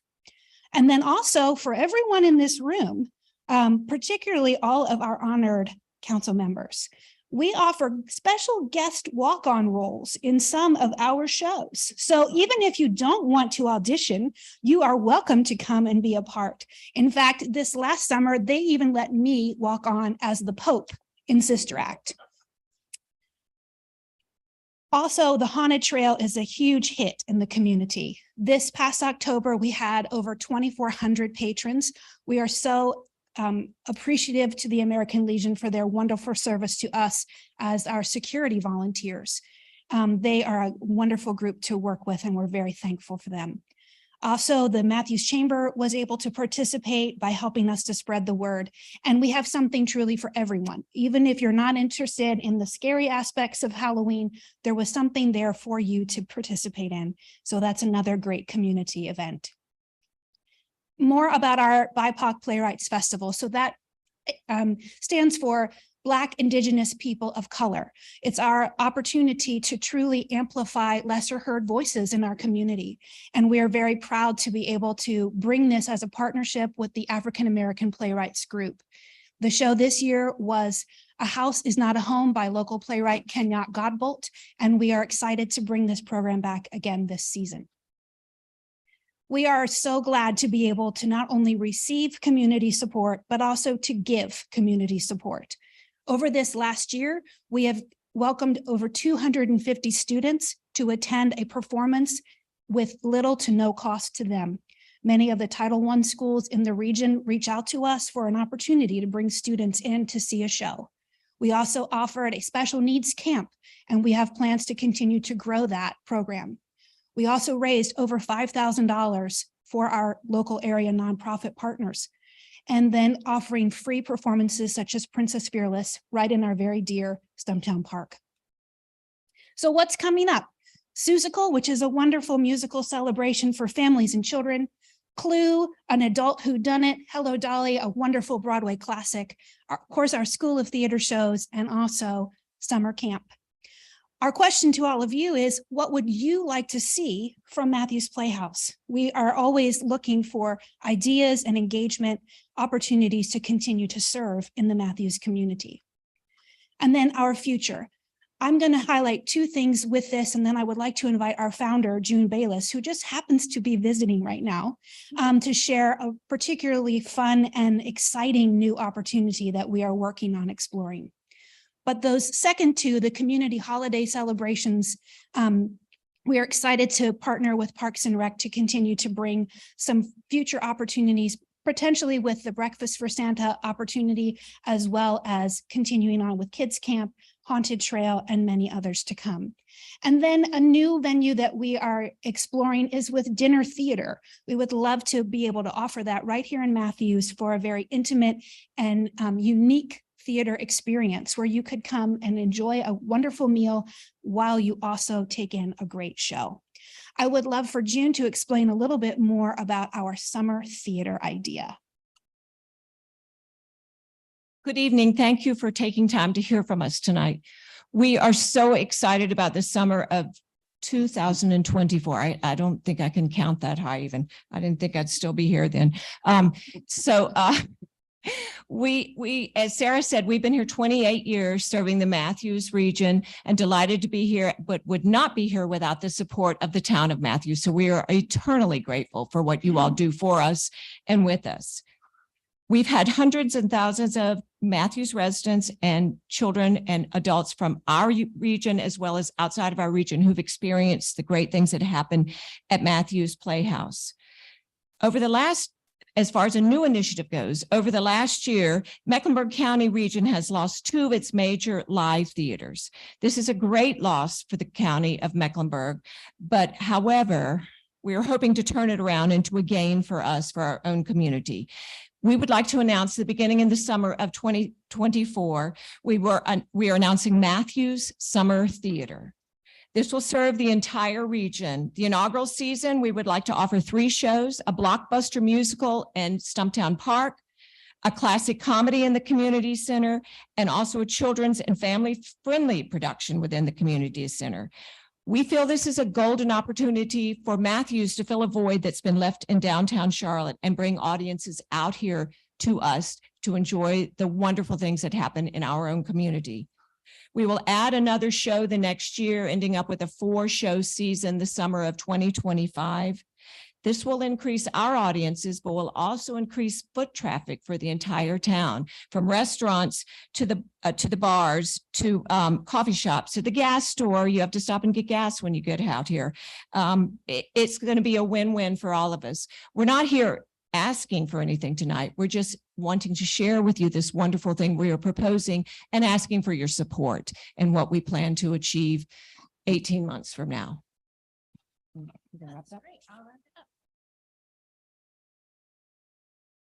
So you may be wondering how you could help us and to support us, as June just said.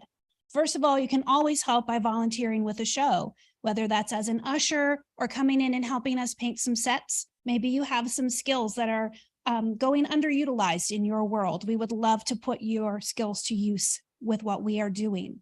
You could audition to be in a show. It's a lot of fun to be a part of a production. It is some work, I'm not going to lie, but it's such a wonderful feeling to be able to be a part of a group and to put on a performance you can be proud of. And then, as I mentioned earlier, a special walk-on role. But most of all, we love when you come and support us and you are there as a patron, because your good word about all that we are doing in the community is truly our best marketing. Just in closing, again, thank you so very much for this time today. Thank you for continuing to support Matthews Playhouse and the arts right here in Matthews. It is our passion to continue to provide quality performance opportunities for adults and children to be able to do that right here in their own community. Thank you very much.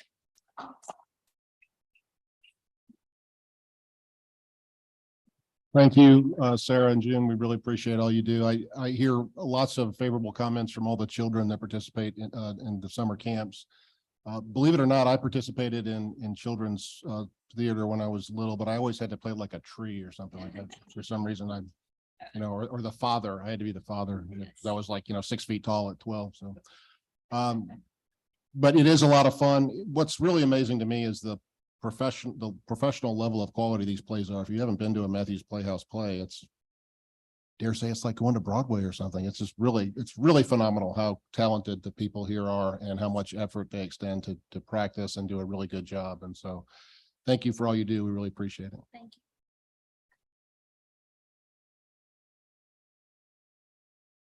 Move on to the next agenda item, public comment. I know we have one person pre-registered, Brooke Ephraim, representing the First Tech Challenge team. So if you guys want to come up, while they're coming up, if there anyone else that's here in person tonight that wants to deliver a public comment after they're finished, please stand up and get in line behind these folks.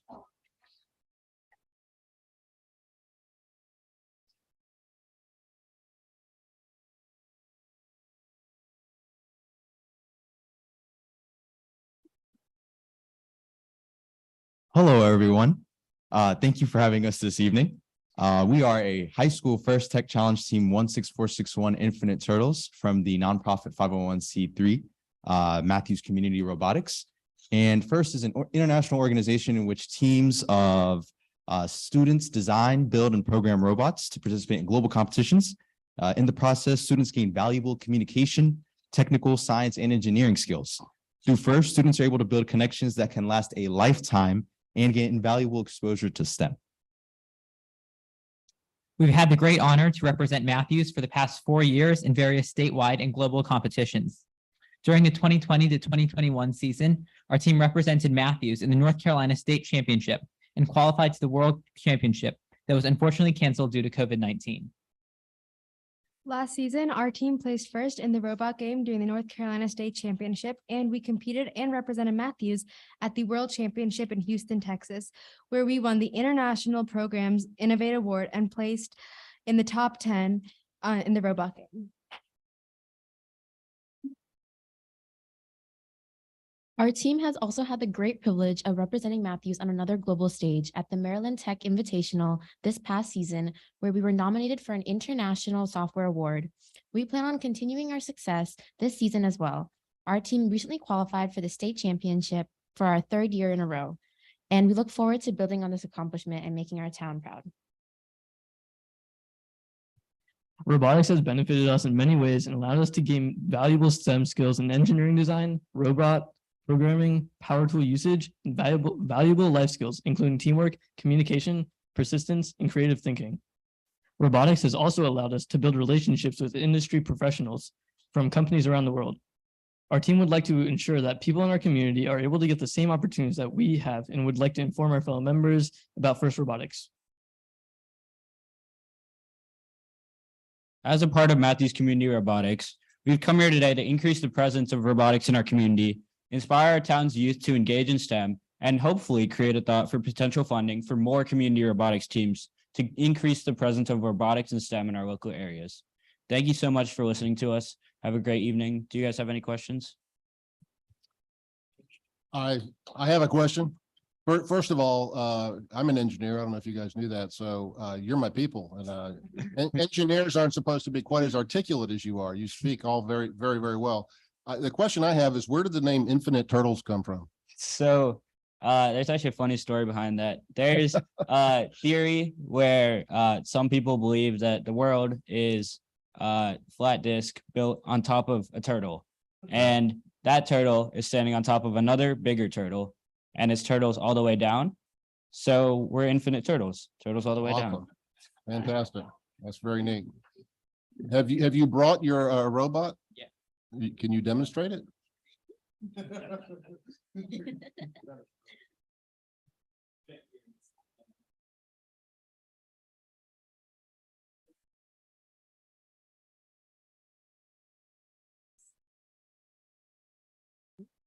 Oh my gosh.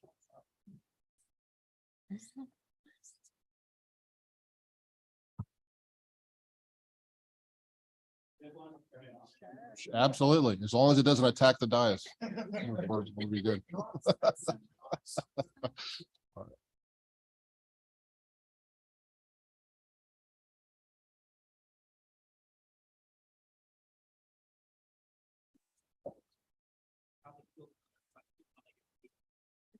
I have a question. How did you come up with 16461? What that stand for? So First Tech Challenge assigns us a number when we register as a team, so that was the number assigned to us. And we got kind of lucky because it's like a palindrome. It's the same forward and back. So we love it.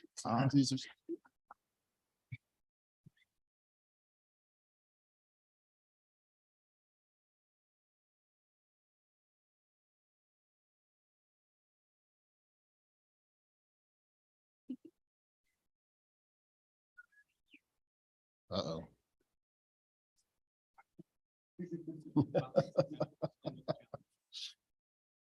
So while he turns it on and demonstrates a little bit, I can explain briefly what this year's challenge is.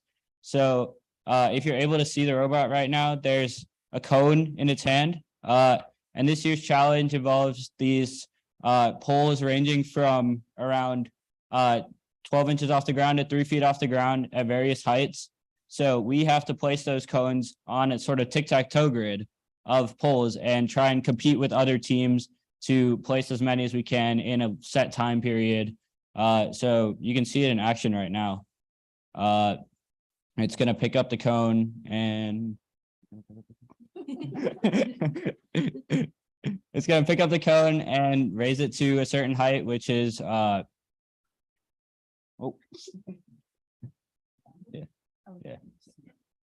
Ah.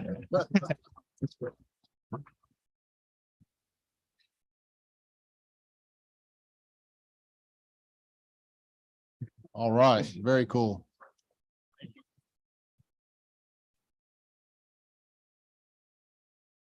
I think when I say I'm not the smartest person in the room, I can really mean it this time.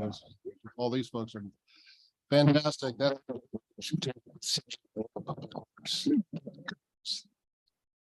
Sorry, I think you guys are probably obviously aware that there's a lot of practical applications in manufacturing for picking and placing things. So that's really cool.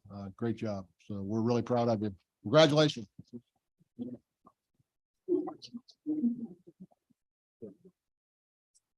All right. Do we have anybody else that's in the room that would like to give public comment on anything? I think I see a gentleman back there.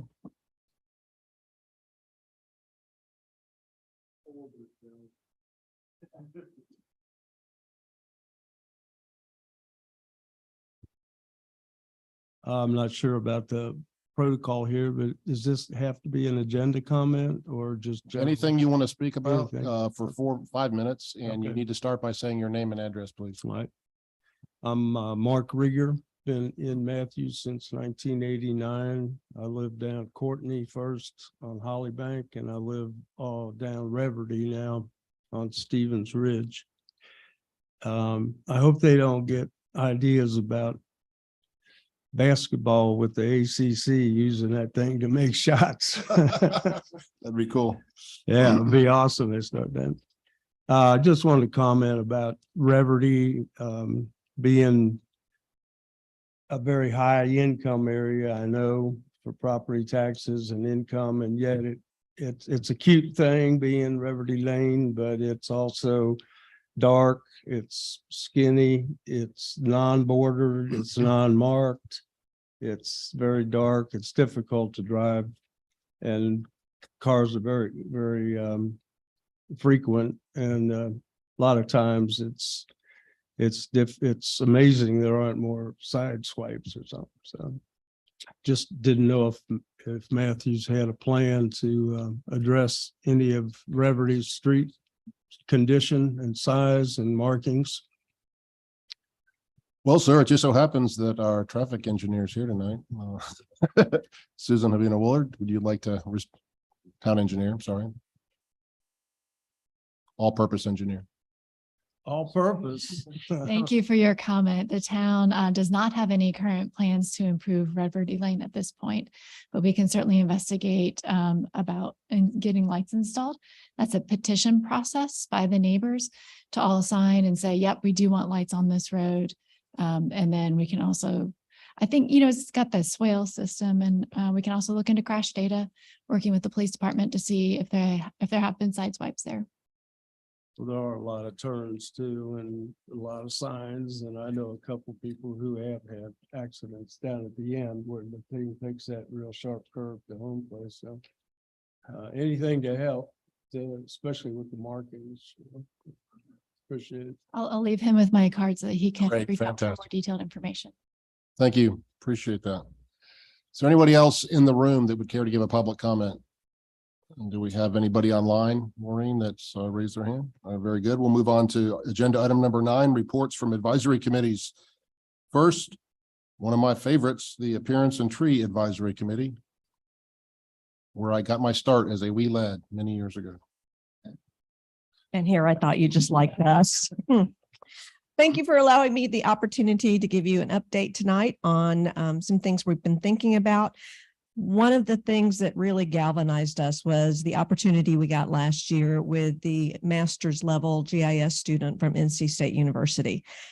That was good news and bad news. If you remember, what he found is that the current tree canopy in Matthews is 46.2%. I did not expect it to be that low. Honestly, I don't know what I thought it was going to be, but I thought we would not be below 50. What really concerns the Appearance and Tree Advisory Committee about that is that that number's not even really truly reflective, because we know that there have been projects that have already been approved. They have not been built yet, but they will be taking out more of our tree canopy. So that is a concern. The question is, I guess, how low do we go, right? Because this is we're getting to a critical mass here. And so the Appearance and Tree Advisory Committee decided just to sit down and do some good old fashioned brainstorming. I love brainstorming because brainstorming just means you get ideas on the table. You don't have to be governed by any particular hard rules when you do it. You don't have to address the practicality of it or budget issues. You just start to create some ideas. And so that was what we did. You guys have the hard job because you'll have to figure out which ones of those you may or may not be able to use. A couple of other problems that I wanted to call to your attention, in addition to the tree canopy, is that things we're doing right now, if we go out and we plant 100 trees tonight, we could be looking at 20 years before those 100 trees actually show up in our tree canopy, before they're large enough to be counted. That's kind of a sobering thought when you think about it taking that long to make an impact.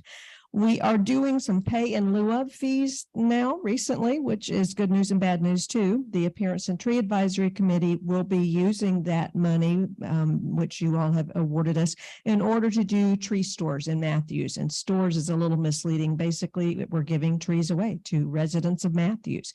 We'll do usually one a year. We found that we may not be able to find the time to do 2. But it is a good way to put trees in the ground at no cost to people. And we're using native trees so that we don't add to the problem of using invasive trees in Matthews. But when we get the pay in lieu of money, it means we've lost some extra trees somewhere. Somebody paid in order to cut more trees down. So it's kind of a catch-22 there. One of the things that's easy to spot when you drive around town and you look at potential develop areas is we're losing our bigger trees. Those big oaks are on the way out. They're being taken out because it's hard to work around a big oak. It could be done, but it's not as convenient as it could be to just clear cut a site. So that's one issue as well. And then the final issue is that we think that there are some invasives that have been counted as tree save, and that's a big problem there.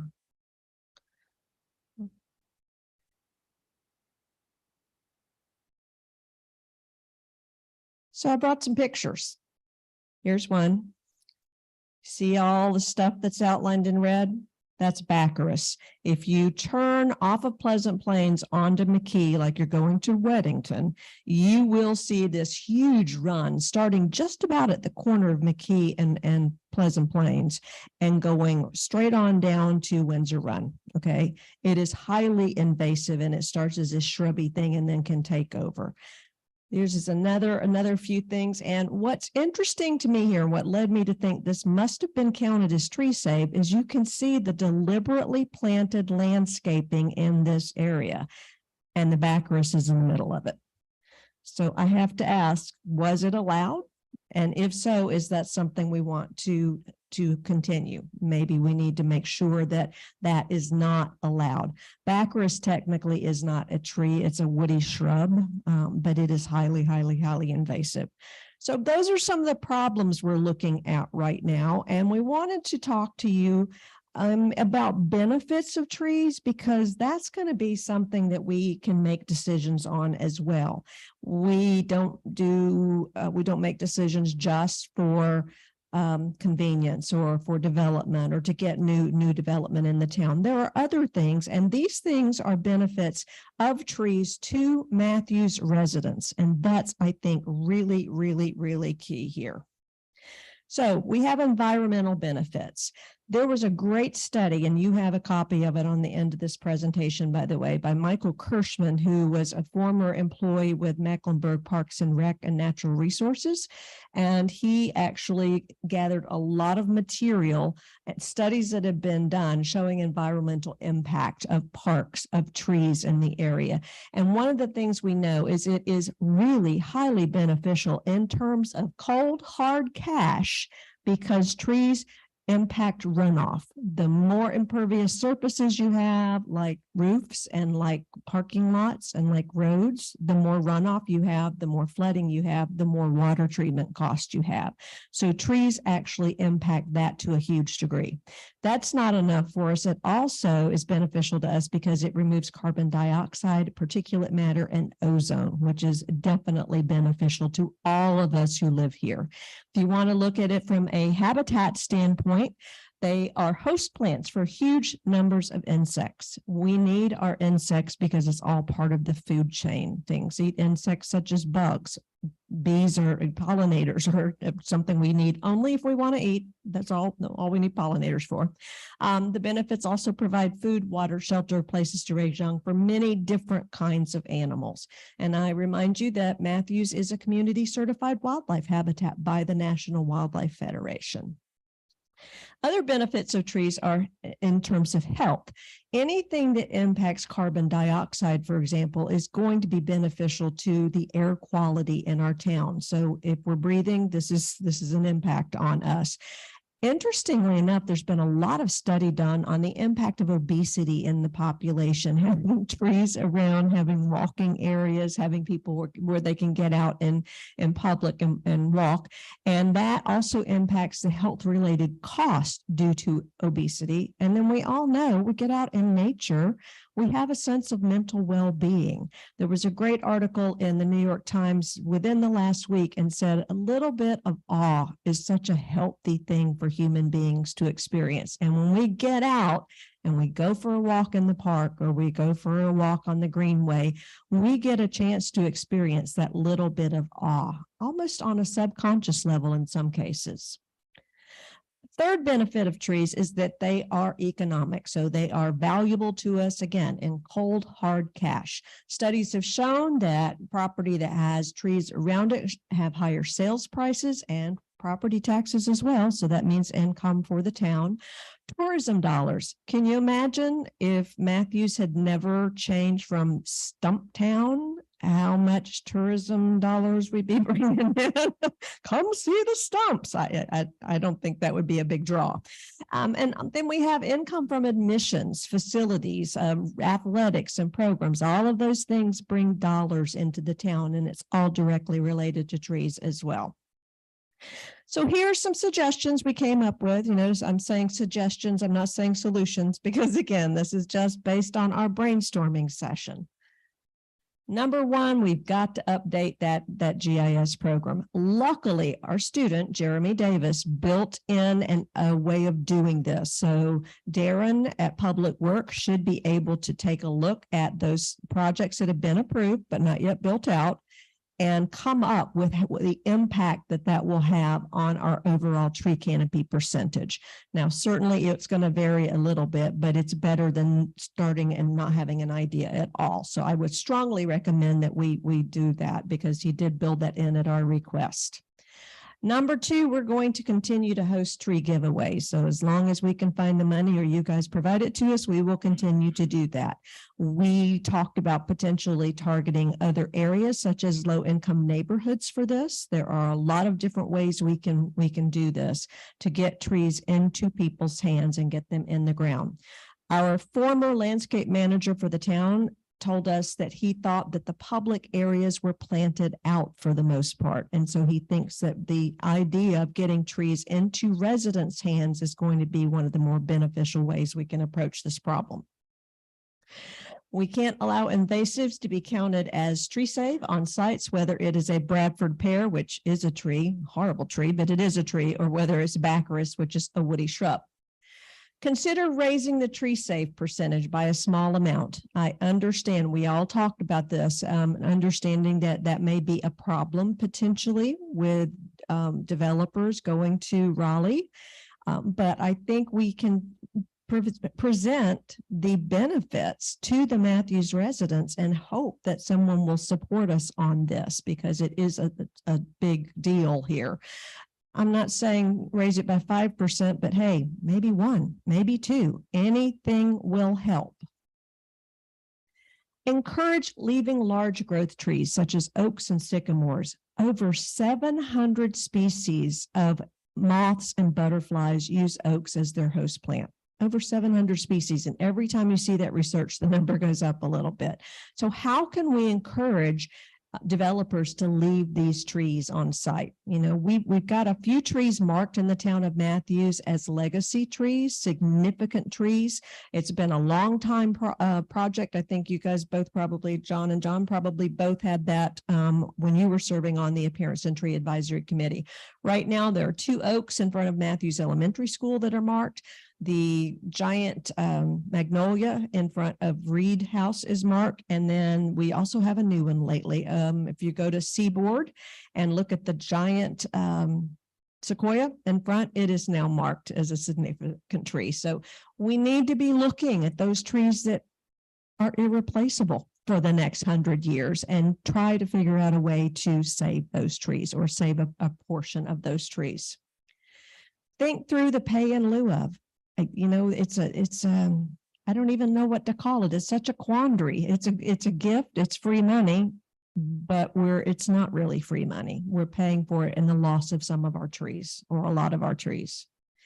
Identify trees of significance on site for future development before design is completed, or maybe before the design is really well underway. I can understand completely why if somebody is paid for someone to do a design and then somebody says, well, no, you got to leave that tree, that could be a problem. It's going to cost them money. But if we identify significant trees ahead of time and have a conversation, maybe we can save those trees or save some of those trees. And then long distance planning. I do not envy you guys. What you're doing today is going to impact people who haven't been born yet. It's going to impact them in terms of their health, in terms of their property values, in terms of income, so many different things. But that's why we have to stop, just kind of put the brakes on and say, what are we going to think about? What are our criteria for going forth from here on out, making decisions? And it's again, it's not easy. I respect you all and know you do a wonderful job. Health, environmental, and economic impact of trees on our citizens should be weighted as strongly as development. It's just that simple. We live here. Okay. This is our home. We should have as much right as others to make an impact there.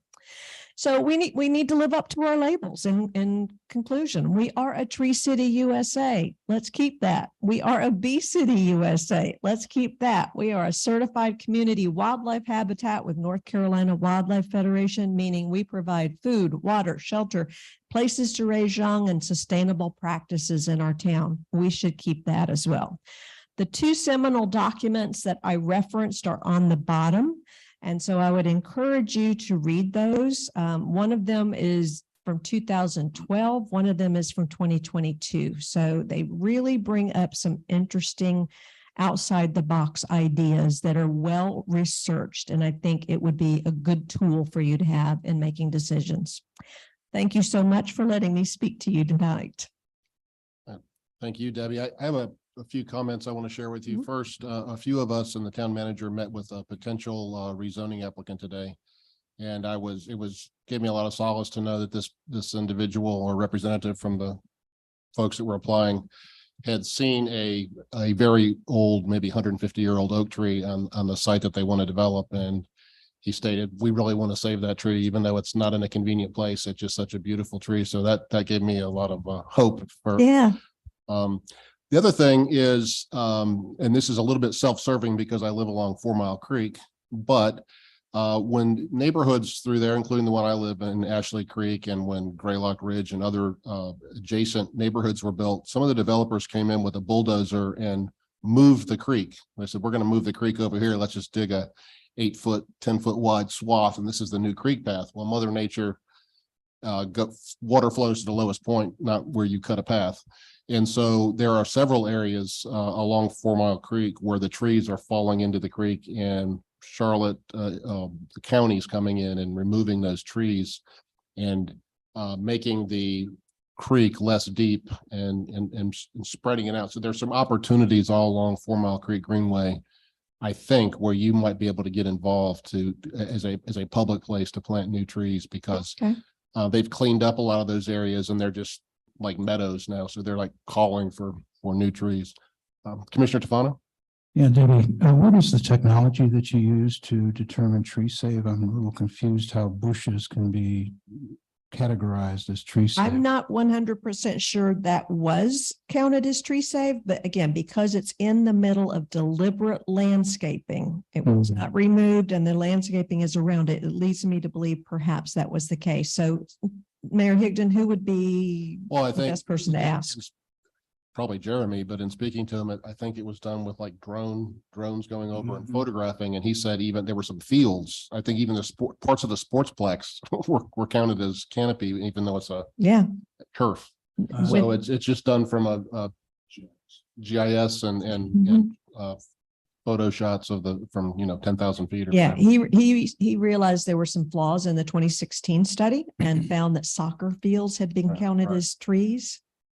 So 45% or whatever is substantially less than that, is what you're saying? No, that is the updated figure. He corrected a lot of that. Yeah. It was a masterful plan that he did for us at zero cost. I know, it was this great. was amazing. Yeah. And so by the way, I did hear recently that he said he would like to continue to volunteer for the town of Matthews. So that is a huge connection there. Thank you, Debbie. Any other questions or comments? Debbie, thank you for all you do. You really have just done an outstanding job with the Appearance and Tree Board, and I really appreciate all the great ideas that you brought forward, and we'll certainly take these under advisement. It was a group effort.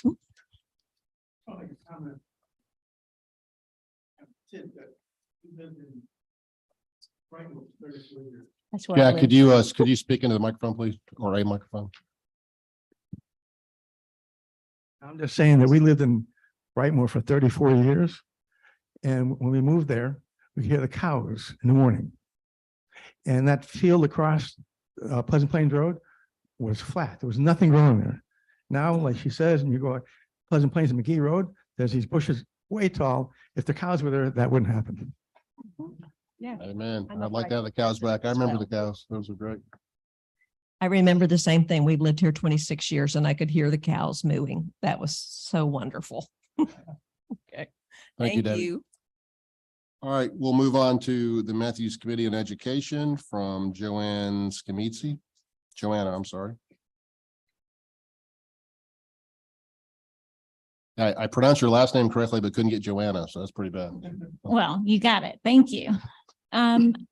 Hello, I'm Joanna Scamitzi. I'm the current chair of the Matthews Committee on Education. I've been on the committee since its start. I just wanted to share, because this is our first time kind of sharing recently about what the committee has been talking about. And so wanted to refresh folks' memories on what the mission of the Matthews Committee on Education is. I especially want to draw your attention to kind of that last clause to identify and support all individuals and organizations that contribute to the mission. And that mission is to promote equal and inclusive opportunities for all students who attend Matthews schools. So I also want to mention our other members, Jason Collette, Audrey Hitt, Commissioner McCool is on our committee, Jenny Reel, and Christy Tillery. Just a tiny bit of background to give you some context for myself. I used to teach at Butler High School, so I am a National Board Certified biology teacher. I currently teach with North Carolina's virtual public schools, which was virtual school before it was cool. I work with students who have severe and profound disabilities and are in a separate setting classroom, and their special ed teacher partners with a content expert like myself. So I provide the biology content, and their special education teacher customizes it to meet the needs of the students in the classroom. And so as we go through today, our committee has talked about a lot of things since its inception. And one of the things that we keep talking about as a committee and that we keep hearing anecdotally, we've never kind of reached out and done a survey of the town of Matthews citizens, like what do citizens want? What do citizen students want? But the members of the committee always kind of share, what are we hearing? And student mental health has come up over and over again. And we've decided as a committee to really dig into what were we asked to do and what can we do within the purview of our committee's task force. And so we really want to focus on one of the things that we've been asked to do, which is advise the Board of Commissioners on matters related to educational issues. We really feel that we'd like for the town of Matthews to pay close attention to student mental health. And so I just want to give you a moment to think about what that means to you as a person when you were a student, as perhaps a parent, as a commissioner, perhaps when we were a commissioner during the time where there was a shooting at Butler High School. When you think about the impact of COVID and that it is still having on students.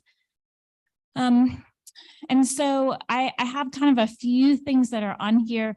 We know that learning is related to mental health. I didn't put a ton of links up there for you, but if the commissioners would like for us to go and gather data for you, we're happy to do that. If you haven't dug into social emotional learning and the research that goes around that, our schools are doing a really wonderful job of acknowledging that how the brain learns impacts whether the brain learns or not. Right? So when we think about, does your teacher know your name? Does your teacher pronounce your name? Did anyone notice if you were absent from school that day? Are you fed, right? Do you have access to food? There are all these pieces that go into, are students able to learn? And our schools are working really hard to do that, but I'm going to show you on the next few slides some things that are standing in their way that our committee thinks that the town of Matthews could help move forward. I want to also point you to what I put on here, bullet point 3, proactive support versus reactive support in crisis. Our committee has talked a lot about, even as personal issues, how do our own children, our own students maybe not even know to seek support until they're in crisis. And thinking about Matthews itself, and I'm just going to throw out there that I think we're a little bit of a mental health desert. People have probably heard of the term food desert and can I have access to high quality food? And Matthews has all these things that citizens can have access to, right? Our parks, our farmers market. There are things that serve our citizens, but we haven't really turned our attention to mental health supports, especially for our students. This is some data that came from America's School Mental Health Report Card. And so I'm not going to read through all of these. When we think about the number of K-12 students in North Carolina, it's about 1.6 million. And then that kind of puts in perspective when we're looking at the number of students who have experienced a mental health documented crisis, keeping in mind that lots of our students are experiencing mental health needs that are not going necessarily documented. I can give a little bit of perspective of this. My 2 children are both adopted, and that is what we call an adverse childhood experience. They experience something very early in their life that will forever change their brain and the way that their brain works. I have a son who has severe medically complex issues, and that is something that impacts him and impacts his learning. And want to give a shout out to his school that offers school-based mental health that we know to access. But if you were to ask other families, can you have access to school-based mental health? Lots of families are like, what is that? How do I get that? So we know that our students in documented ways are experiencing mental health needs, but remember, we don't want to wait until they're in crisis. We want to make sure that our schools have access to providing students to proactive supports. When we narrow down to how North Carolina is doing, and as a perspective how the town of Matthews students are being served, there's some data that has been long acknowledged that the state of North Carolina does not fund school psychologists, social workers, or school counselors at the recommended national ratios. And so I did want to note that part of school mental health funding includes federal funds. It includes how the state appropriates funds. It can include how local municipalities allocate funds. So all of that is important for us to think about. Because we know that most citizens, and you know, maybe you want to ask the town of Matthews the next time you put out a survey, how important is mental health to you?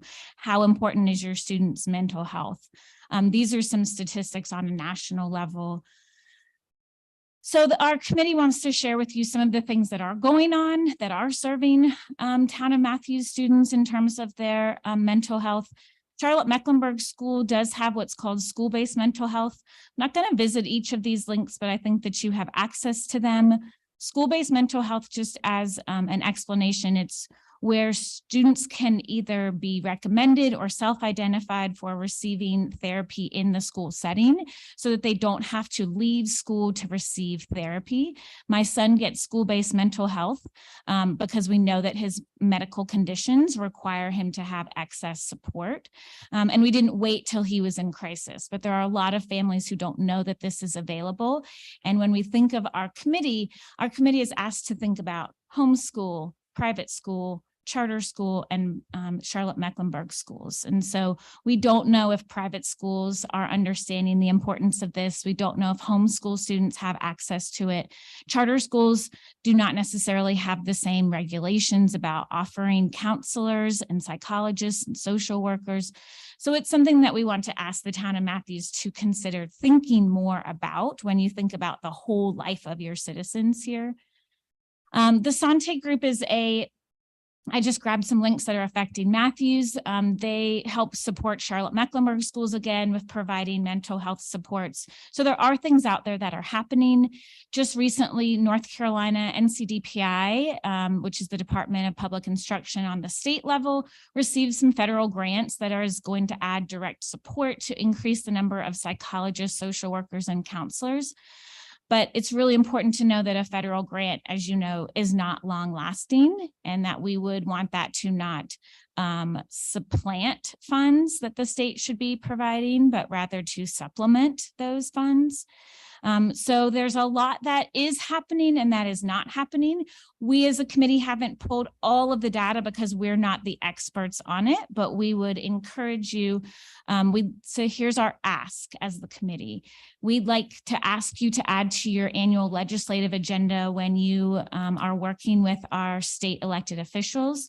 We'd like to ask you to advocate to the North Carolina General Assembly for increased funding for and reporting on mental health initiatives. There are a lot of mental health initiatives that have passed, but that many families, many students don't know that they should have access to. One example is that every state funded by NCDP, every school funded by NCDPI, their district is required to have a mental health plan. Well, what is that? What is Charlotte-Mecklenburg School's mental health plan? What is this charter school's mental health plan? There are a lot of families who don't even know to ask that. They don't know that they should be asking for it. So our committee would like to ask that you think about as commissioners, what would that mean to you to ask for increased funding for and reporting on mental health initiatives? And then on the local level to advocate to CMS and Mecklenburg County for increased funding and reporting on those mental health initiatives also.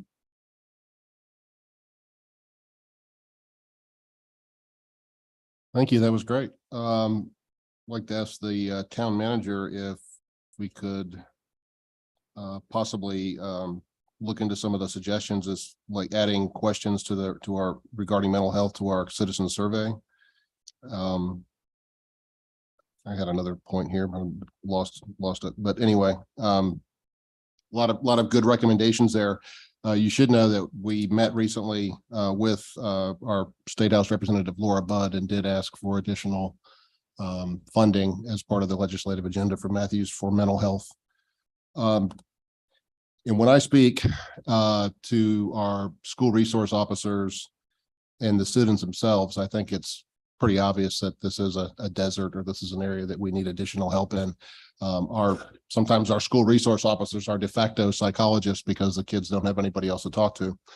And I think back to when I was a kid, there were certainly bullying was a problem and there was some depression, but I think with today's 24-hour news cycle and phones and cyberbullying and things like that, kids today have it a lot worse than we did when we were little. So appreciate that. Anybody else have any other questions or comments? Mayor Pro Tem? I just wanted to comment that, yeah, I sit on this committee and we've done a great amount of work. The committee has to kind of figure out the next steps for it. And I'm super excited to be fully supporting this. I think this will be really good. You know, when I was in school, when I was a student, there was one student that I knew that committed suicide. It's been a problem for, you know, it's not just after COVID, it's been going on for decades. So hopefully we can add this to our legislative agenda, get our elected officials to on the state level to get some more funding to help prevent this. And you made a really good point about preventing it before it's in crisis, because most families, once it's a crisis, that's when they go out. So preventative and getting the resources for them. So thank you. And I thought of my other point. Can we add some of those links to the town website? Up to you, all right? Is that possible? But thank you very much. Are there any other questions or comments? Thank you for your service to the town. We really appreciate it. Thank you. Brought forth some really good points. Let's move on to agenda item number 10, the consent agenda. Mr. Mayor, can I brought these for you all from members? Can I give those to? No, you have to wait to the end. Sure, go ahead. You can pass them out as somebody's making a motion to for the consent agenda here. We adopt the consent agenda. Second. This is really wonderful for the town of Matthews, because this is not part of the town of Matthews in terms of location. So for the Veterans Memorial Park to be picked by their editorial team as the cover of the calendar is great kudos not only to the town of Matthews, but also to the veterans and the Matthews and the importance that Matthews has put in having a park dedicated. So I'd like to thank you all for that. Thank you very much. We appreciate that.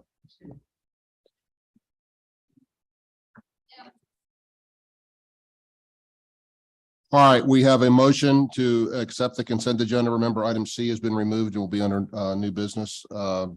Motion was made by Commissioner Tefano, second by Mayor Pro Tem McCool. All in favor? Any opposed? That passed unanimously. Thank you. Thank you, veterans.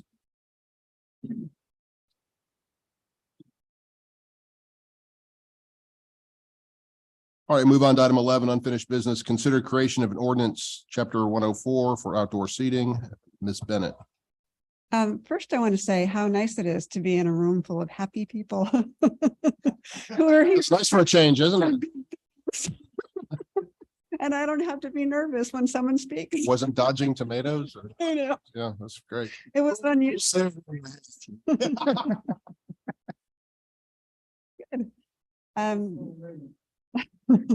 So I'm sure you remember that during COVID, the town created a temporary in-street dining program that ended after things kind of got back to normal. And then in October 2021, the town board adopted guidelines for a pilot parklet program. After that, we actually had someone approach with a plan for a parklet in downtown. And they spoke to you last April. But one of the things we had to do before they could do anything was actually adopt an ordinance that kind of laid out the rules for it. So I did some research. I adapted the Raleigh ordinance and then Charlie took it over and made it a real ordinance. It lays out the requirements. It references the guidelines that were adopted in October of 2021. And this is basically just sets the stage for anyone actually wanting to do a parklet in downtown. It's something that has to be done. It addresses alcohol use and serving alcohol in the parklet, which was, I think, the most important thing to lay out there in the ordinance. So the recommended action at this point is to adopt the ordinance so that we can move on to the second part of this, was actually an application for a parklet.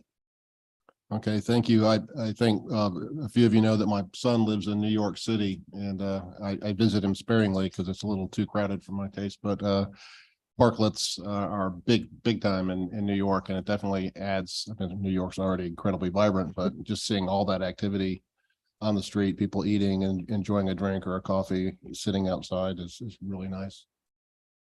May I just add to her comments that this ordinance does include alcohol being allowed, or the consumption of alcohol, but based on the ABC laws that are in effect now post-COVID, they can only serve, well, I mean, they can only have their patrons in the parklet area.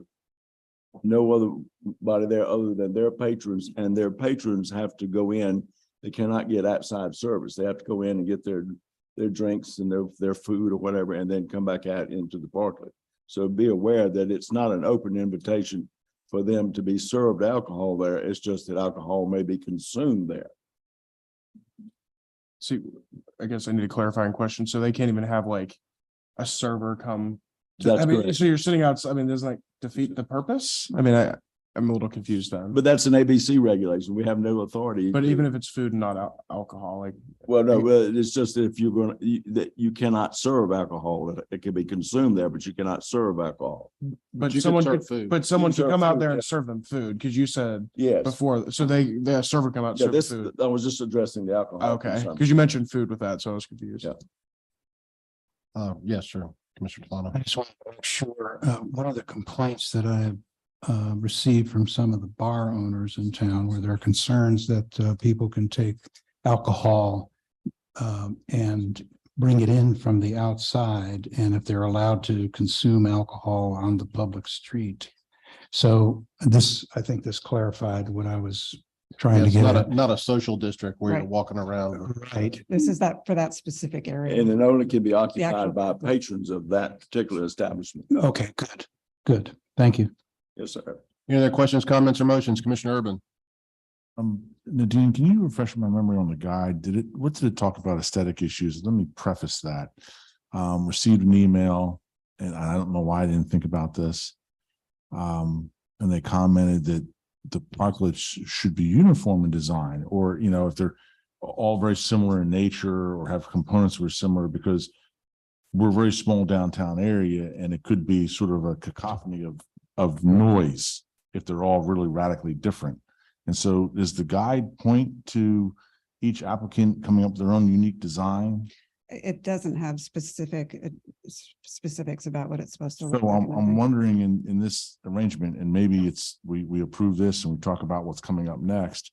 I think it's a pretty honest discussion we need to have about the nature of the design of it. It'd be one thing if we were in New York City, block after block after block, but it's another thing is we have one block. And it's sort of like, can you imagine if the planters were all radically different and the hanging plants were all radically, different, what will the parklet thing look like as well? So I just lift that up. Thank you.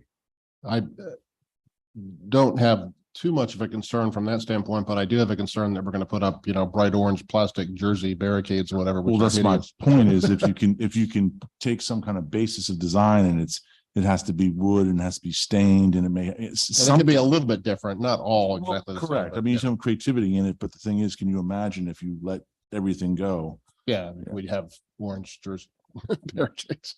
Commissioner Tofano. Yes, I think that's covered, Commissioner, under the 104.02 definitions under outdoor seating guide or guide. It appears that it's a conditional approval by the board for every single Yeah, seating you permit. do actually approve. Yeah, permit, so. So at that point in time, we can make the clarification on what the design would look like, I'm assuming. I would think it would be better actually to put it in the guidelines, what the general guidelines are, rather than having, because that gives them some certainty when they're thinking about doing this, rather than coming up with a design, then coming to you to have the application.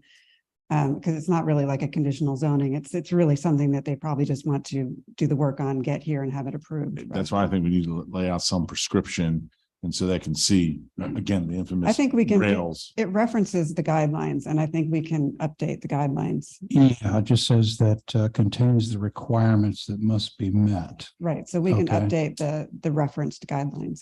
Mr. Buckley. There's a third document also, the encroachment agreement that will accompany this. Right.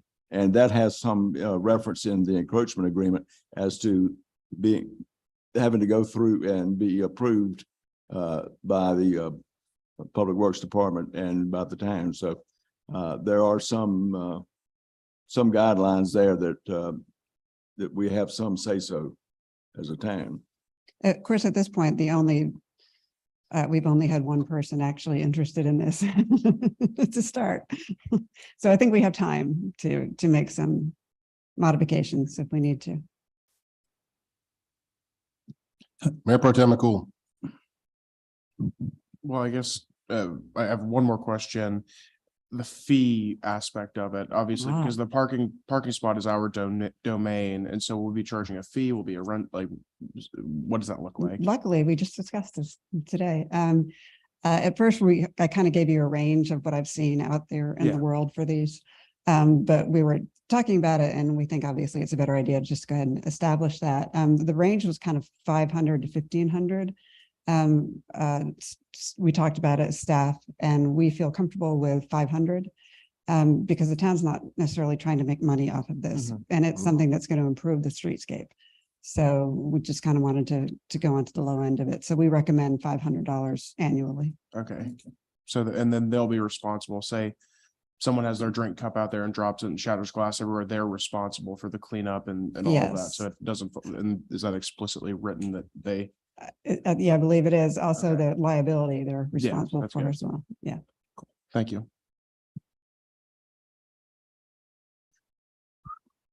Mayor Pro Tem McCool. I'll make a motion that we adopt the ordinance language as written in the memo. And Nadine, I am very happy, and I'll second that. Wow. Happy Okay, we have a people. motion from the Mayor Pro Tem, second from Commissioner Whitley. Any further discussion? All in favor? Any opposed? That passes unanimously. Thank you. Boy, we're happy tonight. Okay, let's move on to the part two. Part two is the actual application. Back in April, Stumptown Station came and to talk about this and how long they could possibly use the parklet because they were investing a lot of money into actually designing it. Again, there was support for it at that April meeting, and you gave them 2 years, a minimum of 2 years with the possibility of an extension. And there was some discussion about whether there would be streetscape improvements and would they have to take it out. Since that time, they did work on their the design of it, and Susan went back and forth with them reviewing it, and you were comfortable with the design. I think you just mentioned who was going to seal it, which I did not notice on there, but we can make sure that that is sealed. I know that they talked about it, so that should be good. So are you scrolling? Is the plan in there? There you go. I think it looks pretty nice. I think that would be a really good addition to downtown. They could not be here tonight because he's out of town, but he did already come and speak about it. If you have any questions, I can try to answer for them. That's very similar to a lot of the ones I saw in New York, actually. Obviously, they were bigger, but wooden structures like that with some plantings and things. And Susan can answer questions, I think, probably about the stability of it, any kind of safety requirements that you required. If you have questions. Commissioner Urban. So has CJ and Susan looked at it from the way that they're actually, most parklets are disassemblable and more portable. This one is actually being anchored with concrete pads. That will cause inevitably some damage here or there, but hopefully that life cycle over time will rectify itself in the fact that it's going to be there for a while, but I'm assuming you've looked at this. Okay, because it's kind of unusual, but I would tell you they've gone to great pains. It's every level of detail has been worked out. So I'm very, very pleased by that. And again, I think if you could kind of point to this one in the guide saying it has certain characteristics and that they can be maintained, I think that would be very, very beneficial. It's a good idea. I can tell you that those, that string of lights looks really nice at night. That's a nice touch. Commissioner Tefano. Maximum, oh, excuse me. Is there a maximum number of people that can be residing or partaking in this 75 building? The reason I'm asking is they're going through a lot of expense, and for 5 seats or 6 seats, it seems. I mean, I praise them for it, but can people? How many? Is there any such limitation?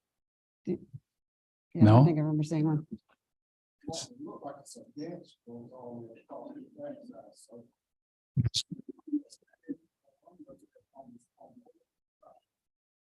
Your microphone on. The backside. Okay, thank you. It's a bench to go. Also, I think these types of parklets are a great advertisement. People see, wow, look at these people laughing and having fun. No, I think I'm I'm going to go to the establishment because this looks like a fun place. So absolutely, it has some benefit beyond just how many would fit in there. So Thank you. If you went by code, they could have 13 people on there, and I don't think they're going to get 13 people. So they're That would be- going to get an adequate number of people on there. So that'd be like New York. yeah. All right. Mayor Pro Tem McCool. I'd like to make a motion that we approve the parklet application with the 2-year duration as written in the memo. Okay. A motion from Mayor Pro Tem McCool, second by Commissioner Urban. Any further discussion? All in favor? Any opposed? That passes unanimously. It's also nice to get out of here before 10 or 10:30 or 11. So, thank you. We have to drag out a little bit because Corey's here, so we have to drag it out a little bit. Let's go to new business. 12A, consider expansion of public and outdoor sculpture gallery. Melissa. Hello, good evening. Happy to be back in person. Thank you so much for your time tonight. Oh, okay, we're doing the PDF. All right. Yeah. I stepped it up.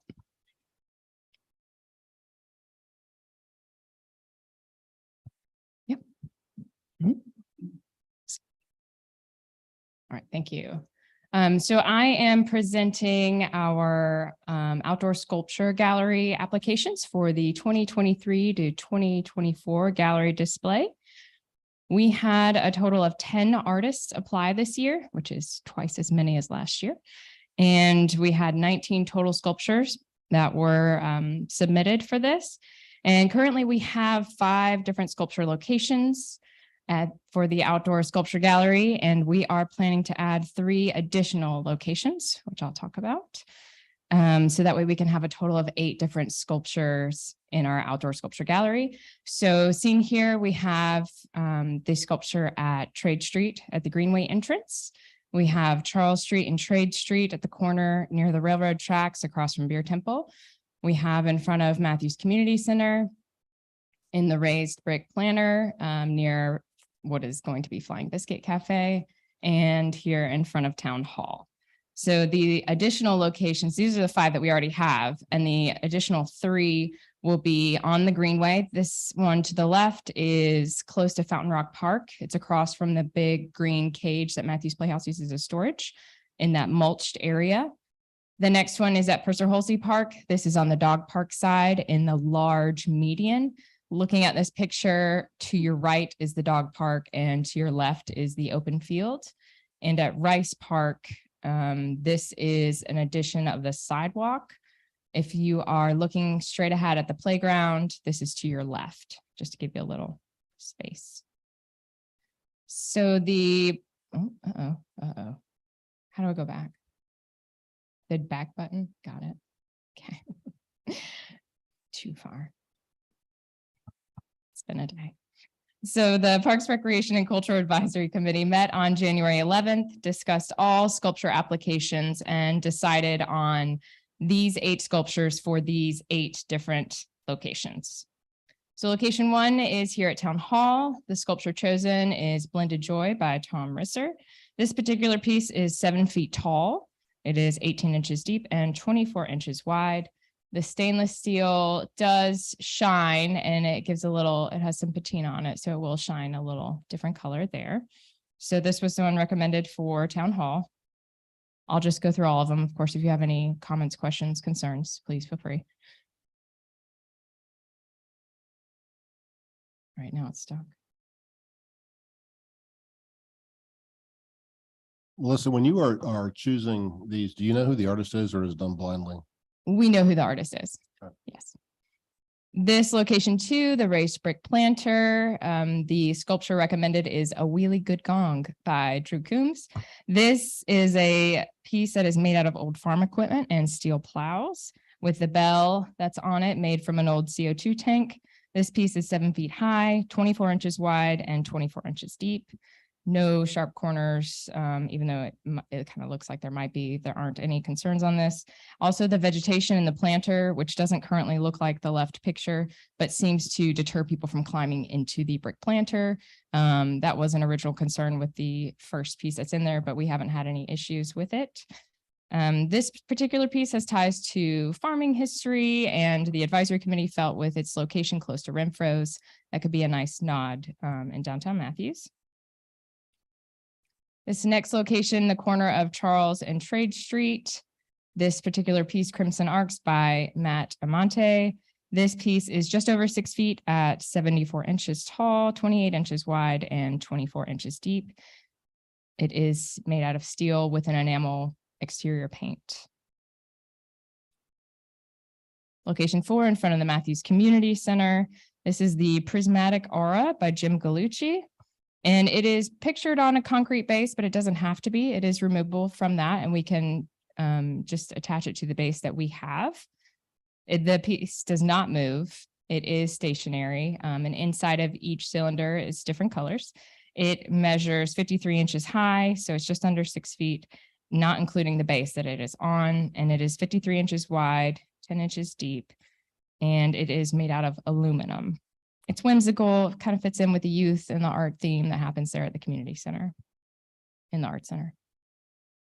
This next one at the Greenway entrance off of Trade Street. Sculpture is called Sunset. The artist is Scott Griffin. What you're seeing is a 15-inch replica of what the actual piece will be. But he did send in full dimensions of what the actual sculpture will be. And the finished sculpture will be just over 6 feet tall at 74 inches high, 41 inches wide, and 30 inches deep. It will be constructed out of steel, and it's estimated to weigh 175 pounds.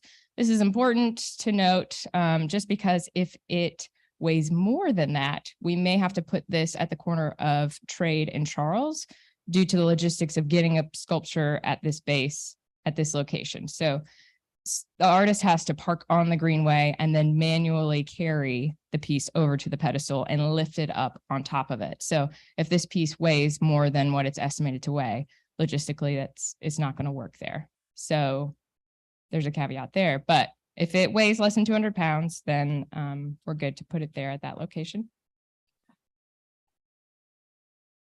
Corey will be there at installation. It is on the record. Public Works, take note. Location 6, inside the median at Purser Holsey Park. Sculpture is head down. The artist is Jonathan Bowling. This particular piece made out of steel. The horse itself is 5.5 feet tall, 9 feet long, and 2.5 feet wide. Given the history of the property, the equestrian area of Matthews, this seemed like a great fit out there. And then off the Greenway near Fountain Rock Park, this is a ceramic piece. It's a blue and white armchair by artist Olivia Wapel. And it's actually meant to be interacted with. So the purpose of putting it here is there's a lot of foot traffic. It could be a place of rest for someone on the Greenway. It's an opportunity for kids to interact with public art. A lot of kids hang out at Fountain Rock Park and play on the rock. And so this gives them another piece to interact with. It is 34 inches high, 19 inches wide, and 23 inches deep. And it can withstand at least 250 pounds there. So The artist actually mentioned in their application that they love the idea of seeing images of people sitting in the sculptural chair while it is in a public outdoor setting. And the last location would be at Rice Park. The sculpture is The Upside Down by Tom Brisser. This is a big piece. So this piece is 10 feet tall, 7 feet wide, and it sits on a 3 foot by 3 foot base. It needs a big open space, which is Rice Park. There's no trees in that surrounding area close to it that would touch the sculpture. Also, Rice Park's kind of a gym that could use a little more traffic, and this piece could draw more people in there. And by adding this location and the location at Purser-Hulsey, we're adding public art on a side of Matthews that doesn't have any. So I think it's important to incorporate that side of Matthews as well. And these are two great opportunities to do so. So each artist receives a stipend of $1,000 per sculpture, and we are just keeping these sculptures on loan for 1 year. They will replace the current gallery that is on display. So the 5 pieces that are up will come down in April, and these 8 would go up. Public Works would install the 3 additional concrete slab spaces, squares, that we'll have at those 3 locations. All of this would be absorbed by our fiscal year's budget, so no concern there. If any piece does sell while it's on display, the town does retain a 15% commission. And that does have to remain on display for that remainder of the year. And the recommended motion is approval of these 8 sculptures at these 8 locations. And if you have any questions, comments, feedback, I'm here for it. I Thank do you. have a couple questions. Have we had any issues with vandalism of the current artwork? We have not. That's great. Fantastic. Not Fantastic. And secondly, how many folks put in, how many artists put in pieces? Can you tell us again? We had 10 artists submitting 19 total sculptures. I guess my only comment is I'm a little concerned that we have 2 from the same artist when you've had other people that weren't chosen at all. So I just will lift that up. I'm not going to try to override your decision, but I think the beauty of this is that we have a variety of different artists, and that's what I really appreciate. Commissioner Tufano. I can't tell you how enjoyable these pieces are around town. When I walk by them, I get a smile on my face and I think, thank you, Melissa. You're welcome. And the second thing I want to say is your daughter's incredible. So the entire time, just as well behaved as you can be. What's your name, sweetheart? Lucy is her name. Hi, Lucy. She was at School of Theater class with Matthews Playhouse this evening. So and she's learning about school government. So well, hopefully this was positive for her. Having said that, I want to make a motion to approve the sculptures and the locations for the outdoor sculpture gallery. Second. Motion by Commissioner Tufano, second by Mayor Pro Tem McCool. Commissioner Urban, do you have a comment? Yeah, I'll follow up, Melissa. Do you have a guide or a map, either electronically or physically, for people visiting or even citizens to grab and follow? So we have a digital version. I made a GIS map and plotted each of these. And so on the town website, on the public art page, there's a map specific just to the outdoor sculpture gallery. And whenever you click on a location, so if you're at the actual location, you can click on it, it'll pull up an image and it'll give you information about the art piece and the artist. There are QR codes that are supposed to be installed on each base. I think Life is working on that right now. And that QR code takes you to that website. So that way you could just scan that with your phone and it'll pull up that map and give you the information. I have been thinking about making an actual printed brochure just so that way people could grab it. I was going to discuss that with the library because I've done a public art walk with them in partnership. And if we can have a brochure that they could potentially distribute and have available for people, that would be another option of getting the word out about it. Because my guess is this program will expand and there are a lot of communities that use sculpture as a way of moving people through town. Yeah. I think it needs to be dovetailed into our visitor center, welcome center conversation as well. So let's not lose that thought process. Thank you. Sounds good. Take a left at the Purple Bear type thing. And Oh yeah, all the bears. Yes. Commissioner Whitley. Yeah, Melissa, this is dealing still with art. About a year ago, we were talking about a design for Crestdale Heritage Trail. on Matthew Chapel Road there. Where is that project now for pertaining to art? So I just spoke to the artist last week. What we've been waiting on is paint, trying to get enough traffic paint. And because we couldn't get the inventory of traffic paint for that size of a mural, we are going to use another type of paint. And so right now we're waiting on Sherwin-Williams to get back to us about their inventory.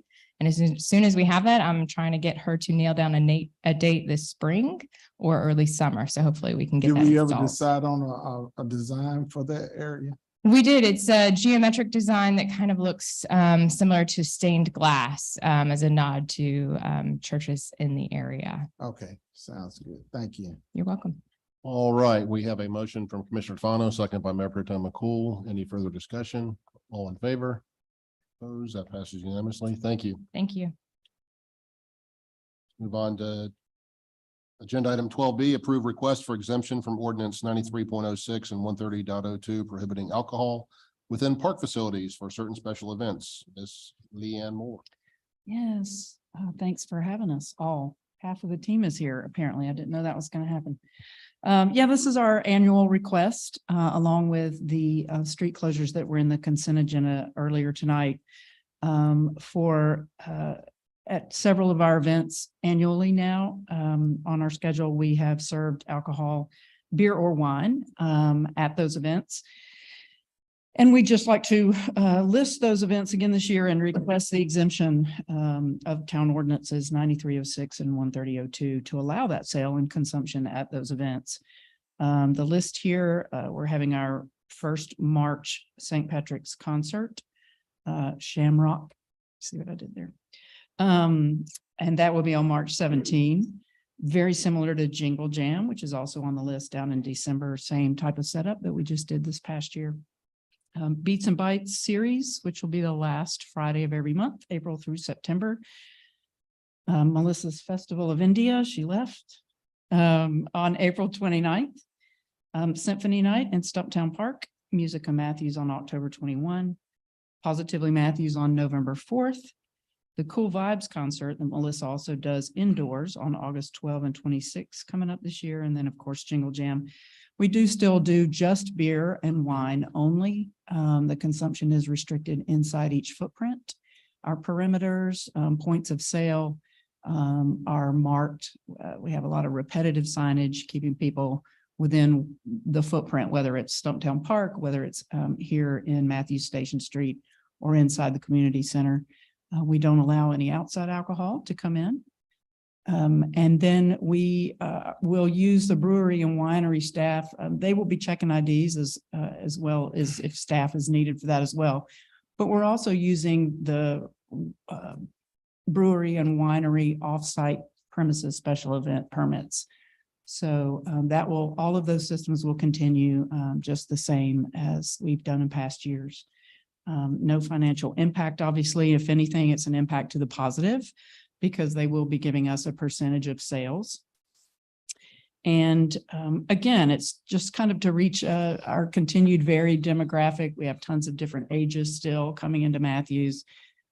Families look very different now. They're bringing kids to breweries and turning them loose. And so it is still considered a very family-friendly thing, although maybe not in the definition that we've known for many, many years. But we've definitely changed our downtown and want to continue to have those folks come to the events and feel like they can walk on in and continue having fun in downtown. Just like to recommend to approve those exemptions of the ordinances 9306 and 13002 to allow the sale and consumption of alcohol on town property at those 2023 events that I just listed. Commissioner Tefano. Yes, Leanne, I don't see anything in the proposal to guarantee that the vendors are local to Matthews. Yeah, normally we've typically worked with Seaboard. Part of the permitting process is that they have to sell the alcohol that they make. So that is why we don't go out and buy Bud Light, or we just can't have any particular restaurant come and help us. They have to sell the beer that they make. And so there's only a couple of those that are here in town that have those. I prefer working with the ones we've worked with in the past for a lot of reasons. They cut us a check at the end of the night. They actually show up. They can replenish when they run out in about 5 seconds. We've had a lot that didn't show up even from the Charlotte area. So I tend to go pretty local, and I tend to stick with one or two particular breweries. As far as wine goes, obviously we don't have any of those right here that make and thus can sell their own wine.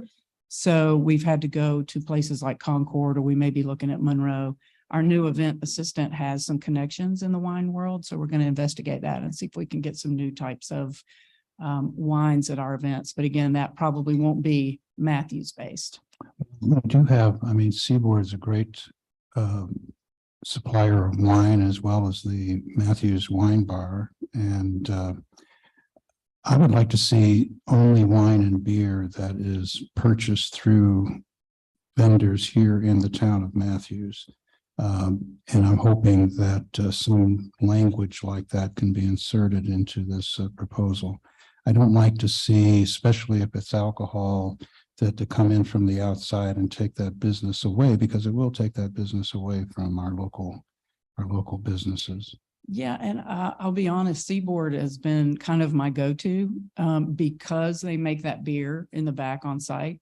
And literally cut us a check at the end of the night.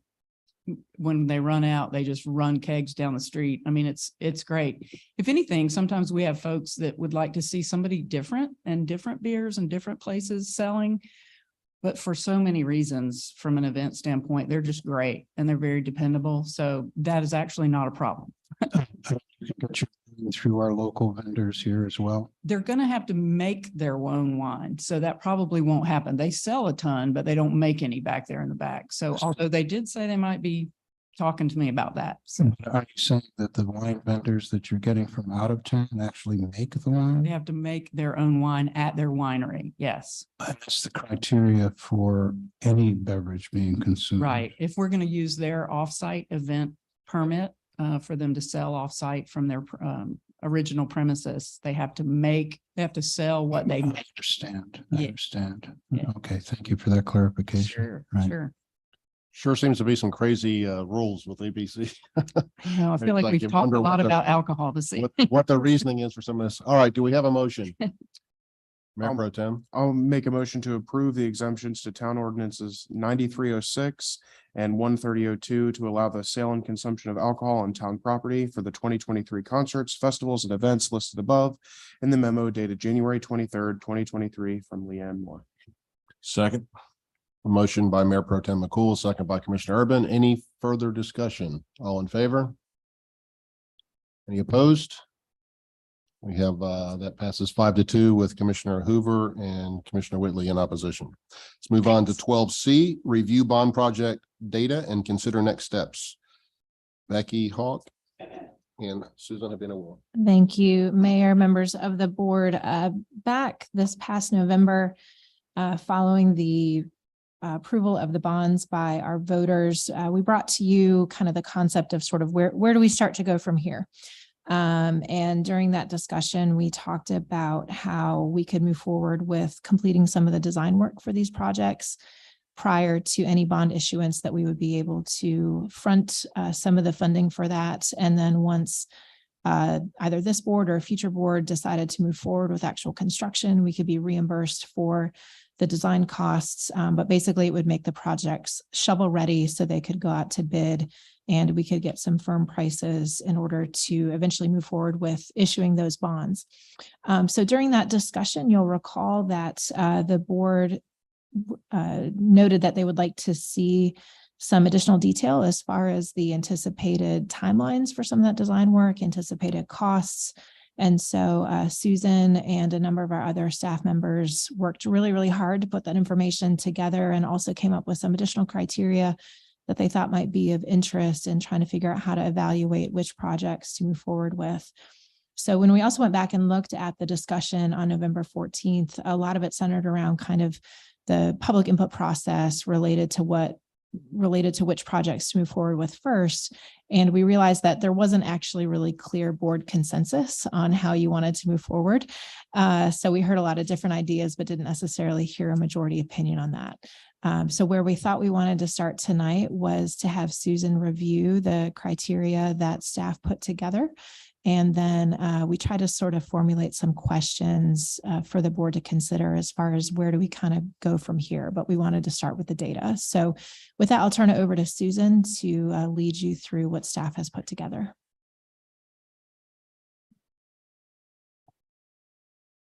Good evening. I'm super happy. We're all happy tonight, but I'm really, really happy to be standing before you, Mayor and Commissioners, to talk about bond projects. I am ready to build. I'm ready to do it. The voters have said that they want to see stuff built, but it's going to be a slower process. And so Becky keeps slowing us down, which is great. So she is leading this charge, and I'm just trying to provide data to help us all make good decisions moving forward. There are a lot of projects that were presented to the public. Not all of them need design, and we'll discuss that in just a minute. So we did come up with about 9 criteria points for you all to consider. Maybe you like these, maybe you don't. That's fine. We wanted to give you something to react to so that you can make some decisions tonight, hopefully.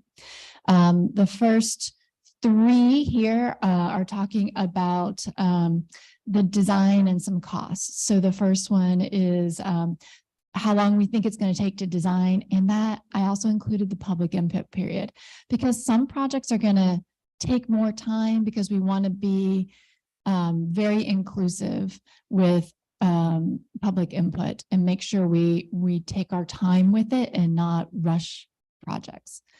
The second one is how much, so when we did our estimating, we did estimate how much it would cost to design it. And then the third one is the total project costs. So we did this just based on like high level concept. Once we get the design done, number 3 will be more clear, but for making decisions now, we're just using those estimates that we prepared for the bonds. The next group of 3 are criteria that Dana and I use when we are prioritizing sidewalk projects or other grant projects. So first we have highly traveled roads. So maybe you want to think about what type of road the project is on. So if it's on a highly traveled road, maybe you want to prioritize it, or maybe you want to prioritize projects that are on local roads, less traveled roads. So we have that classified for you. We have that broken out, what types of road the project's on. Adjacent land use. These projects are going to need to support their adjacent land use and be complementary. So we have like the most intense use would be apartments and commercial that has a higher turnover, a lot more potential like foot traffic perhaps, and a lower use would be single family residential. And then a major destination, a quarter mile. So each project, we learned when we were doing this exercise, all of our projects are within walking distance of a major destination. A quarter mile is what we use. It's the standard. It's like a 5 or 10 minute walk, depending on, if you're going uphill, downhill, how fast you walk. So it's about a 5 or 10 minute walk. And we like people to be able to walk between complementary uses or be able to walk on a facility to get to those complementary uses. So we actually had to level this one up and say 2 or more destinations because they're all within a quarter mile of one. Then we go down to a couple more criteria. Utility. Does the project create a new facility? Does it expand an existing facility? Does it increase the aesthetics? Safety was something I heard you all talk about in December. So we added a safety component. All the projects will be designed to the utmost safety standard, but does the project specifically address a safety concern that was brought to our attention? And then the last criteria is strategic plan. Look, all the work that we do aligns with the town strategic plan. So we have outlined for you which vision statements of the strategic plan that each project addresses.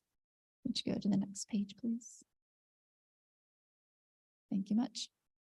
So the next sheet, I think it's probably the next 2 sheets, has all the data for all the criteria for all the projects, transportation and parks combined. So as an example, as you're reading across this matrix, the first project is These are all alphabetical order. The downtown parking improvements, the description from the website, which package it's in, how long we think it'll take to design and do that public involvement period. So for downtown parking improvements, it's 6 to 12 months. How much it might cost, and the total project size, which vision statements out of the strategic plan that project accomplishes, the classification of the road that they're near. So in this case, it's major collectors. The adjacent land use. In this case, we have commercial land uses because that's where you need to be parking at.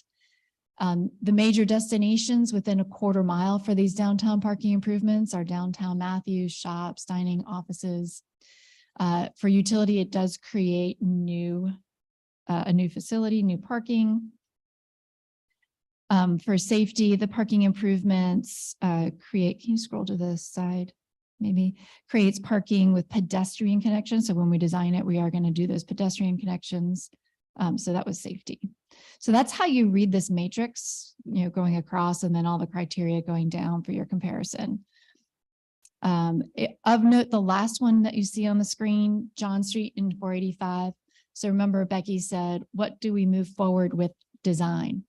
That project, the John Street project, is already designed by NCDOT. So you could ignore that one. I probably shouldn't have put it on here, but I was doing all the projects. So I did all the projects in case you wanted to know, but that is already designed by NCDOT and will be constructed by NCDOT. This is just our construction match for that project. So you don't need to worry about that one when you're going through this exercise. If you could scroll down again. I'm assuming you don't want me to go through every single line tonight, right? That would be correct, because we still want to be happy. Okay, that's right. That's right.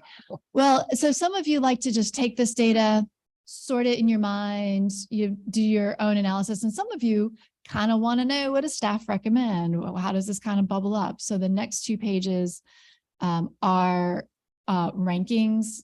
You didn't, yeah, there we go. So this is how engineers do this. At the top, we've grouped them into so if the design period is less than 6 months, you get 4 points. This is just how we think the priorities might lie. The quicker the design, the more you might want it to be designed. The lower the cost, maybe that would be a higher priority. So these are just our kind of best guesses as to what you might have as your priorities. So strategic plan, how many goals does it meet out of the strategic plan? The more goals it meets, the more points it gets. So this is our scoring system. And as you see on the far right, there's the criteria. I can go through some of those if you would like, if you want to talk about what scored the highest or lowest and why, or I can turn it back over to Becky. Any questions on the matrix? Commissioner Tufano. Yeah, I just have a question on what's expected of us this evening. Are you asking us to prioritize and have then the public comment on those priorities, or is you're asking for the public to prioritize perhaps with these recommendations? So I can speak to that. That's actually a great segue. Thank you, Susan. What we are looking for with this information now being put together is, does the majority of the board still desire to have a public input component on the prioritization of the projects itself? Or does the board want to serve in that role to move forward with determining which projects to start to move forward with, using this available information, because there are notable budgetary differences in the design costs, as well as some of the timing impacts. And so if the board wants to, utilize this information to make decisions without that public input, that's part of the discussion tonight. If the board says, this is great, but we still want that public input component, then I think the question is, what do you want that to look like? Because we heard a couple of different things last time. Some of it, as an example, was have a specific public comment period at one of your board meetings. We could design a survey that we could put out over social media. Both of those, you're going to get anecdotal responses. I don't know that those would be considered representative of community opinion. It's going to be who feels motivated enough to come and speak up, or maybe we're going to be missing some of our community if we only use social media channels. The most representative way, if you're looking to actually do that, would probably be a full-fledged mailed survey. You know, that starts to get very costly. So it's really just looking for what does the board want to do with this information now that we've got some more specifics down on paper, thanks to staff's work. And does the board feel like they have enough data to move forward on their own, or are they looking for additional public input before we move forward? I think the pages that are labeled criteria, I think that's great information for a public to consume and to come back to us. Not the ranking, just the ones that are showing the design cost and the total cost and a brief description of what's it about. If I were a citizen, that's what I'd like to see in order to make my decision on how to prioritize and what I would like to have. To clarify, you're referencing the sheet that's shown on this. Okay, thank you. Those two sheets, I think, are really informative. Thank you. Your thoughts, Commissioner Urban? Well, I was one of them. It said that I think we ought at least have a meeting for the public to sort of weigh in on the prioritization of the projects. I mean, we had a few of those. You did a great job of all those series of sessions that took place. And there were usually one or two people in each of those sessions that I attended that said, well, we get another bite at the apple in terms of at least looking at prioritization. I think we owe it to even to just those individuals. I don't think we need to go to the level of a survey or anything of that nature, but just simply a meeting that says, you know, looking at all the data, looking at now the bonds are approved, or the idea of the bonds are approved, you know, where would you place your prioritization on things? Because it's really interesting to get a take on what we sit here and have information versus what the public sees. And I would like to sort of understand that a little bit better.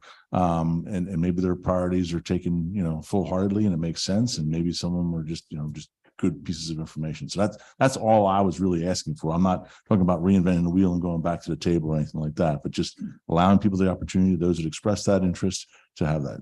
So just to clarify that vision, so it would be a separately scheduled meeting. Perhaps staff goes over this criteria, and then there's maybe some kind of form or something that folks fill out at the end and they submit it. That, or you could have it on a regular scheduled meeting night, the second meeting of the month, and people, you know. But I like that idea better because it could be a little bit more informal. There could be some good question and answers.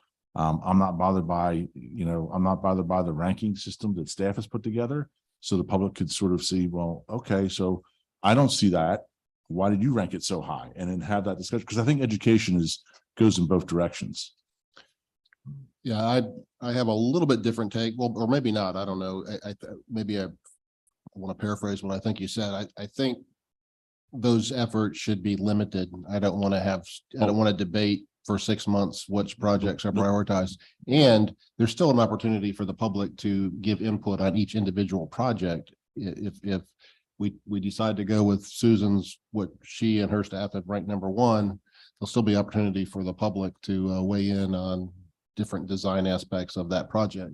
So I don't disagree, but I would want to make it somewhat limited, because in general, the public that voted in favor of this say, hey, these are all pretty good projects. And so I think I don't want to necessarily scuttle what staff says. Yeah, I don't want to unless there's a really good, compelling reason to do so. And maybe the public has some compelling reason, but I think that input should be limited for a very short time. I have no problem with that. I'm assuming that full input later. I'm assuming that Becky's probably planning around that retreat to sort of lock us in a room and not let us out until everything is decided. So, and as far as that goes, also, I think it would be better to have it in a separate meeting, because it's only 9:07 or whatever, and I'm pretty tired right now. And I think this could be a really lengthy conversation. So have a separate meeting, or a Saturday, breakfast to lunchtime meeting where the public can come by and weigh in. That'd be great. I'd be in favor of that. Mayor Pro Tem McCool. You stole what I was gonna say. So I'd say like a Saturday, like we had, I think Cats did a meeting where they had boards up with each project or each part of it, and you put a sticky note and say, hey, this is what I think is number one or thing number two. I think it'll be good. I agree that give them some sort of input, and then they'll get second, third, fourth chances as we approve things. On the but- projects themselves. Yeah. Commissioner Garner. I think that if we have this separate meeting, which I also support, if we could consider not having it on a Saturday, because I've heard from, a handful of people of Jewish faith that Saturdays are difficult. So maybe an evening, an early evening during the week or something to make it accessible, but also, I think a meeting this late on a Monday night is hard for parents of young children. So just kind of considering all of that and making it accessible to people who are sometimes marginalized from these discussions. So Becky, I think basically what we're saying is all of us have separate ideas, and if you could just congeal that down to one thing, that'd be great. We're on it. No, I do. I want to make sure others have a chance to weigh in before. Yeah, as I look over the first sheet, what we were talking about, they got 1, 2, 3, 4 items. And, to me, those gonna be, let's take those first 4 and decide which prioritize, rather than trying to prioritize all of them, because we're not gonna be able to do all of them. But at the same time, as we look through that, then we can prioritize those first top 4 that we can go ahead and fund and get, as she says, she's ready to go to work. So we can get that at least to give us a start, and then we can come later on with the other ones once we get those. But certainly mine is always a safety issue, and to make sure those that are most harmful to the community, I will press for that to be taken care of at least first on the agenda, to make sure anything that brings danger, and then bring in the rest of them. And that's from a safety point of view, not so much of what I'm talking about for Crested or railroad crossing, but as a police officer, I know the danger that intersection poses, not only coming through that, but I would look at the first 4. Let's prioritize those. And then as you pick the prioritize, then the community can come in and weigh in after. I'm like the mayor, I think you show it to it, design it, what it's going to show, let them come in and look at it and tell what they like or don't like, what they want to add to before we put the final. And then you got the community input, but you're the engineer, you know what it's going to take to make that safe and be able to present going forward. So that would be mine. But I'm all in for having another meeting, a private meeting, just to discuss it for whatever time, whatever day it is. I think that's an interesting compromise, because it would take into consideration staff recommendations and yet still allow the public to weigh in, and maybe we jostle them around a little bit. Commissioner Hoover, did you want to weigh in on it? Do you have any comment? Yeah, I'm good. I support. I think public need to. Commissioner Tavano. I just wanted to have some kind of commitment that the public would see those 2 pages at a minimum, the criteria pages, that the general public would be aware of all of this. Yeah, I think this would be a great full page ad in the Matthews Minto Weekly or something of that nature. Plus social media. This is well done and put together, and I think it's valuable information for the public to see. Thank you. I appreciate staff and Corey too for helping fill out some of the criteria information. So I think we have a little bit of direction. We want to have a separate meeting. Let the public weigh in on these criteria pages. And we can work as staff to figure out what that voting or the input, how to actually gather the feedback during that time from the public in the most efficient way that provides, I guess, the most thorough response. Because obviously the price of each project will ultimately dictate, if you choose one that has a very, very high design cost, that might limit how quickly we could move forward, as opposed to maybe a couple of the others that might have a smaller initial cost. But I think it's clear that we're hearing some level of a separate meeting. So staff will get to work on finding the best date for that. Commissioner Garner, I appreciate the additional thought on the Saturday being a challenge. I think that's something that we can definitely work around, and maybe it's even 2 meetings So there could be diverse opportunities. Sorry, staff, but this is very helpful. So I think this gives us some good clarity as far as how to move forward. So thank you. Thank you. Okay, I think that wraps that one up. We have a little bit of direction going forward. Great. Let's move on to item 12D, receive the monthly budget report from Teresa Folk.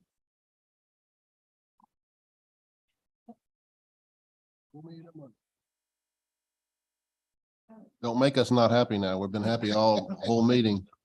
By all means, I want everyone to stay nice and happy. Good evening and thank you for once again this opportunity to come before you.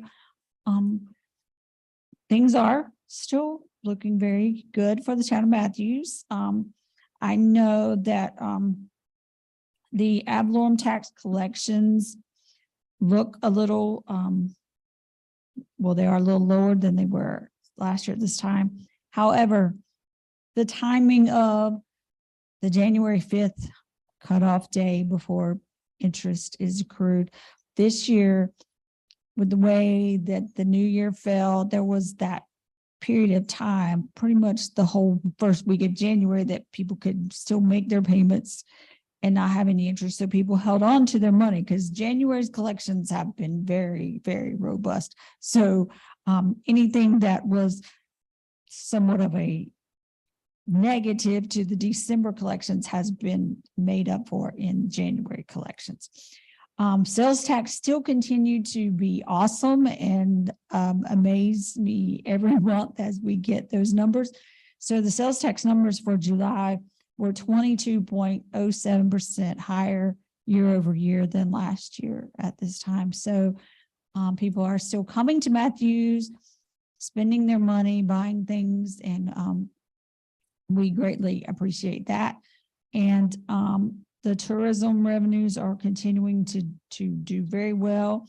Again, there were some timing issues on some things. The county, I guess, with all the holidays and people potentially taking time off, some of our distributions have been slightly delayed. And like I said, January's collections have been very robust as a result of that. And other than that, that's pretty much all I have. Everything is moving right along, and I guess if Susan's ready to go to work, then we will have to be ready to go to work in the finance department as well to handle all these bond projects. But it's very exciting times for the town. Commissioner Tufano. Yes, on the 2022 ad valorem was 14.1 million, and in the 2023 budget proposal, Becky, I think you had specified about a 3.5% expected increase this year, but I'm seeing almost a 15% up to 16.1 million. That's very nicely, very good figure. Mm-hmm. Is that still what you're going with, the anticipated 2023 ad valorem taxes? Yeah, that number is based on the county's projections. So yeah, we're tracking. Yes. Cool. We're tracking along those numbers. Under promise and over deliver. That's right. Any other All right. questions? Just thumbs up. That's all. Very good. So good job. Thank you. Looks good. All right, let's move on to item 12E, consider replacement of the digital sign by the fire station. Maureen. Hello, good evening. I'm here to speak with you tonight about the town's digital sign, which is located outside of Fire Station 1. It was installed in 2012, and it is time for a replacement. It is no longer functional, and we do not have the ability to change the message anymore, which is why it's been off for several months. You can't just say Merry Christmas for everything.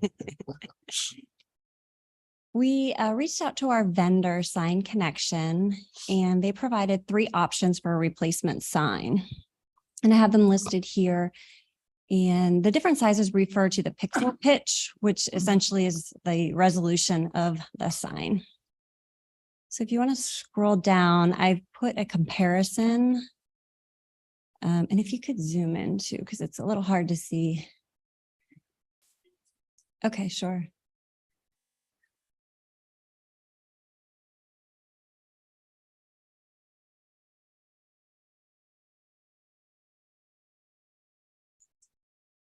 Oh. The, the 8mm is, as you can see, very clear.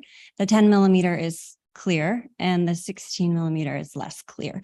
These are all a massive improvement from what we have now. And I'm excited about these changes. We'll be able to fit a lot more characters, be able to fit longer messages. We were very limited with character count now. So I wasn't too sad when the sign stopped working. These prices do include, it's a one-time cost. It includes everything: installation, the sign itself, and the cellular plan that accompanies this sign so that we can change the message from anywhere. So staff is recommending the 10mm pixel pitch sign, which is the one in the middle. We believe it's a nice, clear message, and that our residents will be able to see it very clearly while driving by on Trade Street.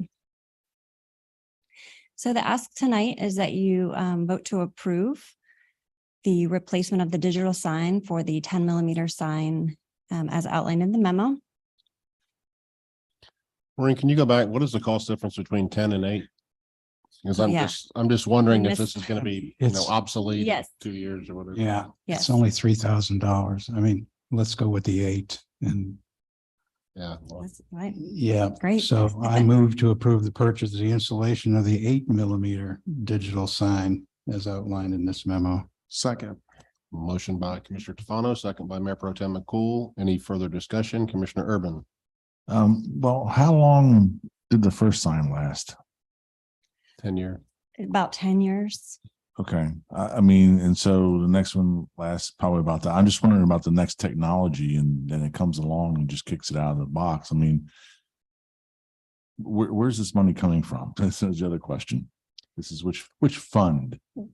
Well, I actually want to defer to the town attorney about whether this is tourism fund eligible, because we do use it to promote a lot of our special events. That's a stretch.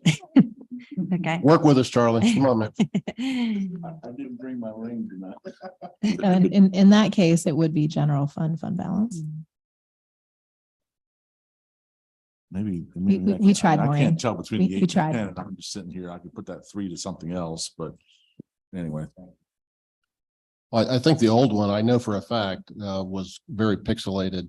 Yes. It looked like a, 1980s video game or something. It Yes. was really bad. So. And we are limited per ordinance as far as you don't get the movement that you see in some of their communities with their digital signs. So you don't have the, the scrolling or the flipping to different things. So it's really just about, I guess, how clear you want a stagnant image to be as folks drive or walk by. Mr. Tufano. I just have one concern, the remote changing of the sign. We're filled with hackers and cyber hackers and things of that nature. When you start having remote access like that, I'm always concerned that someone or somebody nasty is going to come in and hack the thing and put some horrific signage up there. Can you help me mitigate that fear? I can't really speak to that actually, but I will talk to Wayne Cogdell, our IT systems manager, and make sure that he is aware of the technology and make sure that we're safe and protected. So that we don't. I can speak to that a little bit. So right now the program is loaded on a single computer. So somebody would have to be able to get into the network at town hall and then be able to get to that specific computer to have access to it. If there were to be something that were to come up, I think the easiest thing to do would be to just turn the sign off. So thankfully, because it's at the fire station, it's pretty much monitored 24 hours a day. As far as somebody being able to keep eyes on it. So if something like that were to happen, I think it would be a very short time period before we would be able to get it turned off until we could deal with it. But it's a very limited access point for how to actually get into that messaging to be able to change it. Maureen, it's actually only on Maureen's computer. Yeah, and that's what I was going to say too, Mark. We've had a message sign for now probably maybe 4 years. But when they designed it, it's like Becky said, it's specifically for Mount Moriah and a certain code that we have. And only two computers, my computer and my secretary, are the only two computers that can change the message on that sign. And so it's a pretty safe and secure network that it changes, that you can go in and change it. But it's very, very good. I could really do it from my cell phone because it's hooked to my computer, but it's pretty safe and secure on that. Safeguard is I can run across the street and throw a blanket over it. Yes, exactly. Backup monitor, but it's like, it's a volunteer for that, yeah. Can we get the 100,000 lumen variety? By the way, 11,000 cars a day past that point. That's incredible. Yeah. Yeah, I think if we look at the cost difference, if the sign lasts for 10 years, that's $300 additional a year to go to the 8mm, which is less than $1 a day. And you know, again, the old one was really pixelated. They'll probably be, you know, down to 0.5mm in a couple of years. So we're going to be relatively out of date. So I mean, I would agree with Commissioner Tefano and go with 8mm would be my recommendation. So do we have a motion? I forgot.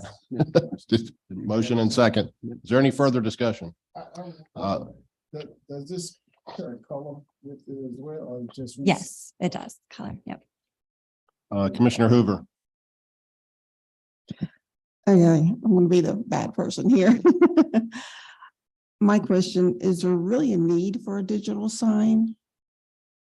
I mean, it's nice, I like it, but like say my side of Matthews and others, we never see this, so it doesn't serve all of the public, just your, how many did you say, 11,000 people who pass by, but I just question the need for a digital sign. I can say that these digital signs draw your eyes to them. I mean, you look at them, go by. And like you got to have the holidays there, which is, all that's nice. And then, you know, you had one with the garbage services, but I never see the sign because I never down, you know, doesn't take me anything down Trade to go. This is as far as I go down Trade, pretty much. It's right here in downtown Matthews. But I don't really usually go any further. If I do, I'm usually on Matthews Township. So I'm just thinking like that, you know, people who, like I never see the sign. And I'm just wondering others who also never see it. And is it just really a need for that? I mean,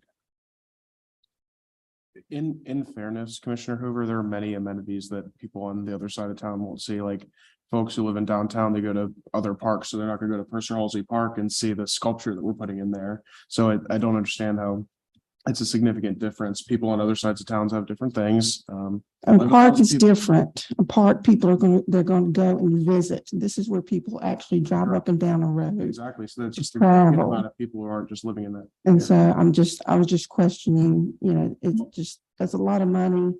And I just want to make sure we're spending it correctly. And because I'll drive, if that was a park, I'd be driving to that park and then I would see that sign.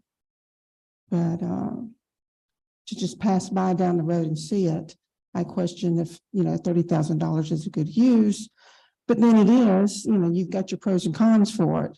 And that's why I was just asking, you know, in your opinion, you know, is it really worth spending that kind of money on something like that? I do find the digital sign to be a valuable way to reach a lot of eyes. Because you work it, you do I it. do, yeah. Yes. Yeah. Right. And we use it to just make general town announcements, promote special events and things like that. We do hear from a lot of people when the sign was operational, that they found it to be informative, that they saw something on the sign that caused them to either attend an event or learn about something. Not to complicate the matter, but if you're interested in us evaluating, is there a second location on the other side of town? And ideally the programming would be interconnected so that one update would update both signs. We would be happy to evaluate that. I think you raise a good point that there could be users out of town. You know, for me, Maybe it wasn't where you were trying to discuss that, but it may. my brain goes that. that tells what things recyclable, that helps you more than that. Which is very expensive. You know, we do that only, you know, for, I think 2 things a year, go out as a mailer to all, because just the cost of postage can be a lot. So it was just an idea. But between the fire station's relocation, personal park, there are some assets. Yeah, there are some assets over on the other side. that we could look at. There's something plain like that over there, that's, you know, to help inform, that's nice too, yeah, see, but we weren't discussing that, we were discussing that, so. Okay, now I just curious. Commissioner Garner. Thank you. You just covered both of the things that I was going to say, is that, you know, these signs are a great replacement for mailers for people who don't have access to the internet, which is really a surprising number of people in Matthews. And then also that Fire Station 3 is going up, and I would imagine that there's already something in some of the specs or some of the details about that fire station that would call for a sign like this. They have been very busy looking at the design inside the building. I don't know that they've gotten as far as the sign outside, but I think it's obviously a natural pairing. So I think that would be a very great place for us. I think the sign's $5 million and we get a fire station. Commissioner Tavano. Just wanted to thank Commissioner Hoover for bringing that up, because it, you know, you just kind of assume that because a sign's there, that you're going to replace the sign, and does it really have a value? So it's great to have these conversations. But while I'm thinking about it is, we're fixed to that size, aren't we? I mean, we can't really go any bigger. We The are, way that- unless we'd have to do. Reconstruct, redo the yeah. monument sign, yes. Yeah. I think the people that wait in line every day at Matthews Elementary can read it very carefully for several minutes, each person, but he said sarcastically. Say, can it say, please make a spot, an opening for Mark to get out of his garage? All right, we have a motion from Commissioner Tefano, a second by Mayor Pro Tem McCool. Is there any further discussion? All in favor? Any opposed? That passes unanimously. And I do think we should really consider putting one of these at Fire Station 3, because that would serve the whole other side of town that wouldn't have one. I think it'd be great. Thank you. All right. Consider draft annual legislative priorities. Becky. Thank you, Mr. Mayor, again, members of the board. So we were a little late in getting this approved last year. It really didn't come to you until May, but typically this is a process that we go through around this time of year when the new General Assembly takes office. So we asked the board to look at what you would like your legislative priorities to be for the upcoming year. That really helps guide our conversations with our elected officials at the state level.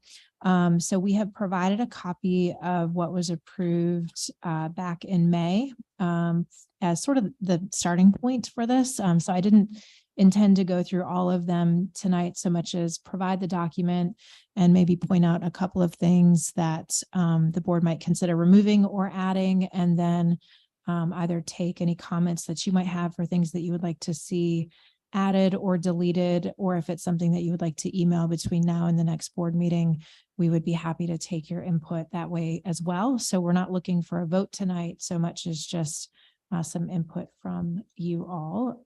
So I can go through the couple of suggested changes first, if that's okay. Sure, go ahead. Sure. So under number 1, when the mayor and I were meeting with Representative Budd, the support efforts to allow municipalities to enact a 1/4-cent local option sales tax, we could not actually recall that being something that the town of Matthews was ever specifically interested in having passed. So it may be something that there was an ask, say by the league, to support something like that. But because it's not something that we're realistically interested in pursuing in Matthews, we just felt like it might be beneficial to remove that, to stay focused on some of the things that are maybe a higher priority to this board. So that would be perhaps one suggested edit. I can take feedback on that, or I can keep moving. We go ahead and have feedback. I'll give you my feedback. I totally agree. I think this came from the league and we were supporting the league. And I think it's not really as relevant today as it was then. And we have no intention of I don't think enacting a 1/4% local option sales tax, so I think we axe it. Anybody have a different opinion? Commissioner Garner. Is that one of the tax options for that Charlotte is considering for transportation? Separate. Totally separate. That is listed separately. Okay, we Yep. will strike that one. Strike. Under transportation, Mayor, you may need to speak to this a little bit more, but there's a cap on the NCDOT projects as far as the total amount that can be spent. And so the suggestion was adding that we would like to see those caps lifted on NCDOT projects.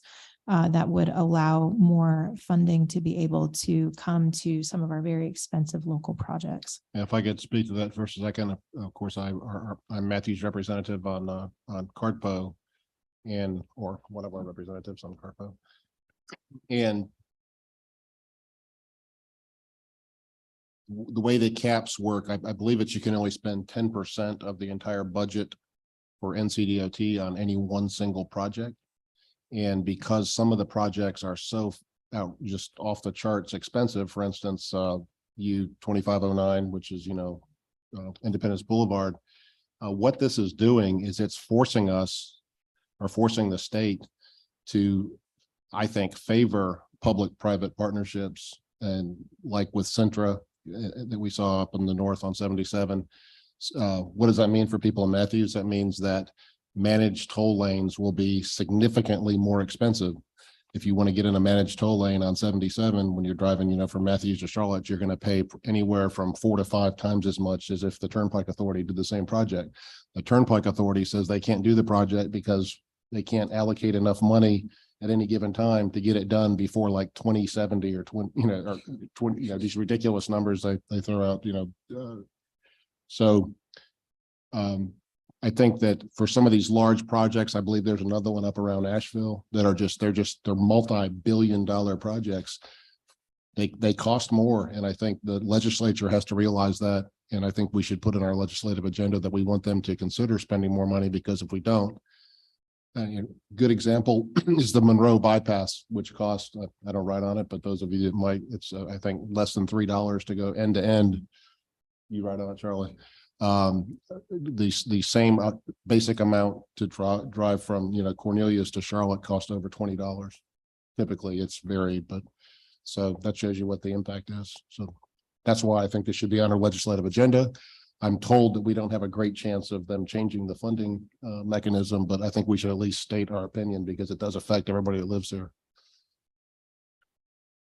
Are you suggesting we take all the number 2 or just portion of it? This would just be an addition to number 2.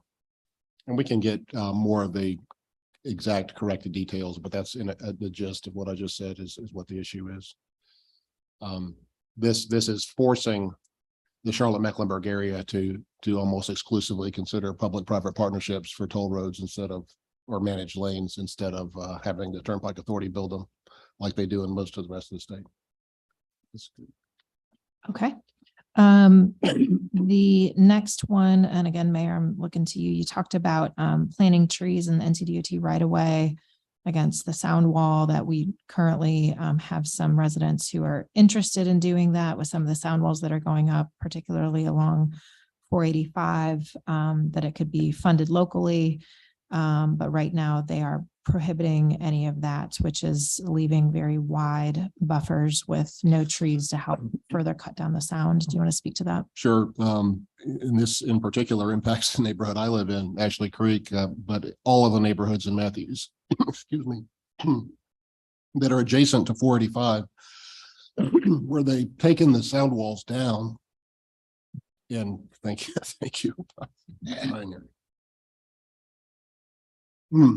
Excuse me. They took the existing sound walls down when they were there, they cut down huge swaths of trees and then put the sound walls back up, many times with a large gap at the bottom. So it's still very loud. And community groups, including the Appearance and Tree Board at one time, offered to plant trees on the other side of like the Nellie Stevens hollies that are very sound absorbing, and DOT said no, they wouldn't allow that. Another example is the public storage rezoning that we just considered, where they could plant some trees in the right of way there. Again, reduce the sound coming into our downtown core from 485. But currently DOT says you can't plant anything in our right of way. So their right of way is humongous. It's really large. And I think as long as they had the ability to cut the trees down someday, if necessary, I don't see why that would be an issue. So I would like to ask the state legislature to kind of force NCDOT's hand, allow the town of Matthews to plant trees along the sound walls, or even areas where there aren't sound walls, to reduce that sound coming from 485. Becky and I have talked about this. Where we live, we hear 485 24 hours a day, 7 days a week. If you're in my yard, I can hear the air brakes of the trucks and the cars racing up and down 45. It's just a continual cacophony of sound. So anything we can do, and it gets worse and worse the more trees they cut down. So. Okay, the next one under other, which is, I think, on the second page. So in the past, we had talked about wanting special legislation that would allow long-term leases for municipally owned property. Certainly, if the board wants to continue to have that on there just as a general item, certainly no problem. However, we've been working with Charlie on an alternative as far as how to sort of work around this limit on long-term leases that would move us into more of a management agreement. So we're already working with the Matthews Free Medical Clinic on the final language that we'll be bringing to the board. We expect next month, that we think will eliminate the need for this special legislation for an extension to these leases. So again, if it's just something that the board is interested in continuing to support, no problem leaving it on. But we do think that it will no longer be applicable thanks to some creative workarounds that our town attorney has come up with. So looking for feedback on if the board wants to keep that, or if you're comfortable having it removed. Commissioner Urban. I can now talk about this. I'm no longer on the Free Medical Clinic board after 13 or 14 years. Let's keep it going. Let's get that resolved from one way or the other. So maybe keep it on, and because it's not fully resolved. Yeah, I mean, I think so. And maybe if you have to circle back, but I mean, Laura seems to be very engaged to want to help, and can't hurt. Sure. As a follow-up to that, have we prepared the same ask letter that we did in last year, and we got some funding from Dean Arp?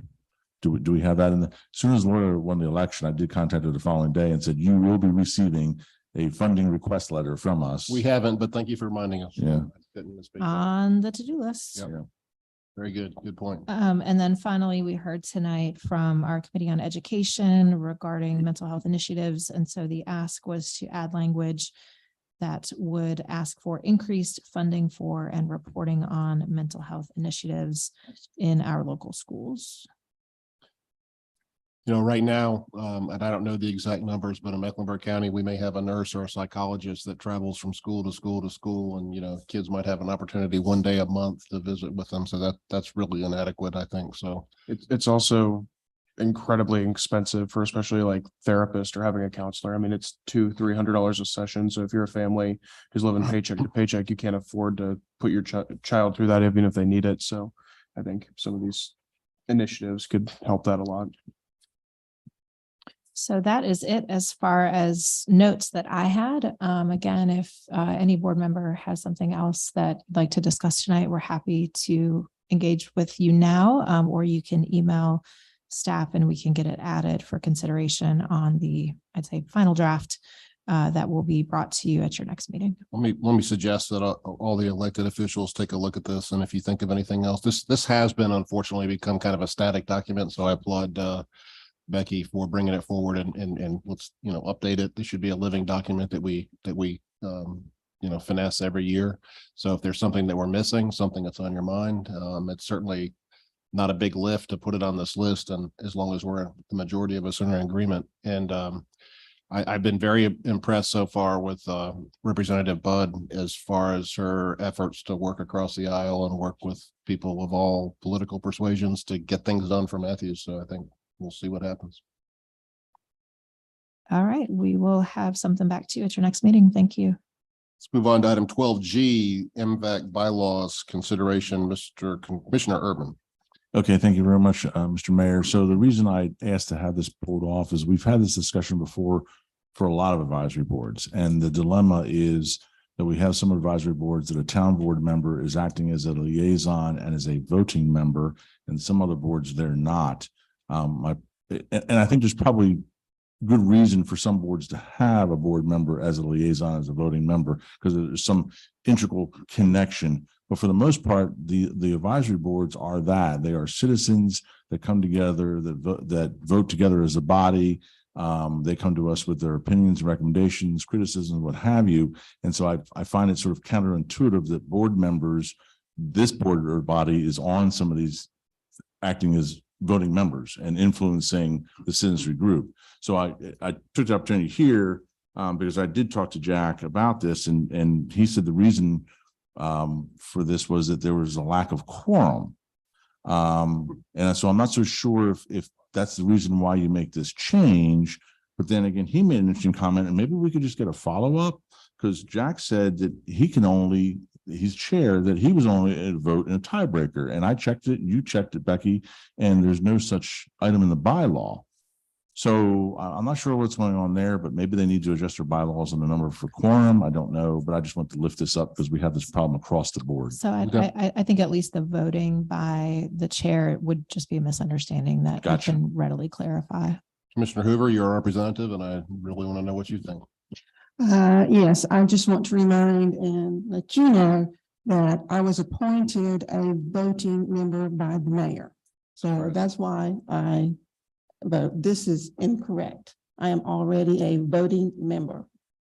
Yes. So why are we changing the bylaw? Well, because as I don't want to bring him into it, but as Jack has mentioned to you, there is a problem of getting quorum. And I brought up to the board, well, I did not understand why I am a voting member if I am not counted. So I recused myself, let them discuss it. And they discussed it. And I spoke with Becky about how would this work? Can we even do this? Which she said we could. And they discussed it, and voted to add me to be in the quorum. Now, I left it up to them. I recused myself. Oh, I'm not a problem, but I just think we have an inconsistency across all the advisory boards, and I guess we just have Well, I told them, you guys decide. Yeah. They were discussing that, and they all felt like, well, it's weird. You can vote, but you're not counted. It doesn't make any sense either. Right. So that's why they went with this. Commissioner Tufano? Yeah, I think the problem here is that the MPAC is a very large committee. I mean, and they're always looking for members. I think they're authorized for 14 now, I think. Oh, Maybe 16, something like that. So consequently, based on the percentage of the membership is going to be a continuing problem. It might be an opportunity to maybe adjust the quorum language instead of the voting. What I would recommend that you keep your voting status, but what I'm trying to say is make it so that there's something in the quorum language that would make it more acceptable. There are certain other committees where members of this board vote, I believe on the education committee. Yeah, well, that's what I was about to bring up is when my predecessor on that board, Commissioner Miller, at the time, he was not a voting member. When I came on board, I didn't recommend it. They discussed, should we bring you on as a voting member because there's quorum issues? They voted, yes, bring you on as a voting member, and I count towards the quorum. I think that's where we have some discrepancies where you don't count towards quorum where I do in this committee. So maybe we do look at it across the board and bring it all up, because that doesn't make any sense. If you can vote, you should count. Commissioner Garner. Then I'll get you, Commissioner Whitley. The language shows a quorum is half the current membership plus one. And so if they have a capacity for 14 members, but only have 7 members, then, the problem is not not adding a voting member, but the problem is attendance. And they also should have language in there that typically have language that if people can't make a certain percentage of the meetings, then they are no longer a member of the advisory board. So I think that, maybe a review of what the bylaws mean is in order before correcting any language. You know, But again, I don't think we were correcting this language. Let me get Commissioner Whitley and then I'll go back to. Yeah, Commissioner. you know, I sit on the chamber and I think it's 16 of us. So I think our quorum is half, 8. We were just at a meeting the other day, and we had 7, and we was praying that number 8 would walk in the door, and they did to have a quorum. But circumstance, and I am a voting member on the chamber. So what I was maybe recommend, not only for the bylaw, is that maybe you don't have 50% because it's hard this day, especially with COVID now. And I don't know if you count the Zoom people, but pretty much people now in meeting now have done away with Zoom. What they asked people to come back in public. I know we didn't have a Zoom meeting, maybe because something was down, but maybe we can look at the bylaws and say a third of the committee plus 1, which would then allow, because it is really hard to be able to get 50% plus 1 to have a quorum. Commissioner Hoover. Well, one of the things they discussed was you're here at every meeting and you never count, but you vote. So that was one of the deciding factors for them to make the quorum, because, you know, when we can't make it, they can't vote and do what they need to do. So that's one reason why they were talking about that. I'm losing my train of thought. I personally, I know we have inconsistencies across all of our boards, but I would favor allowing each board to vote to decide whether or not they want somebody from this board to count or Now, to I vote would, or not. at the beginning of each session or whatever, if that was done, I would agree to that, because then it's up to each of the advisors, because in the following session, they could say, well, it didn't quite work out the way we wanted. We want to try a different tack. But I think that's one of the problems we've had, and there's no inconsistencies. But I would think if a citizens group could take that from the It's their group. get-go. It's their group and their advisory to us. Yes. And I've talked to Jack and they greatly valued Commissioner Hoover's input. Sure. And I think if they want her to vote, then she should vote and count, in my opinion, but. Oh, I'm sorry. Commissioner Garner. I mean, I think I personally would need to consider, I mean, I believe that the role of the advisory board is to advise us as a board and generally follow recommendations from advisory boards. If a board member is voting there and then it comes before us, or are they getting more than their one vote by having influence as the advisory board? I think those are things that I would want to consider before feeling comfortable saying that, just feeling comfortable saying that a board member should be a voting member of an advisory board.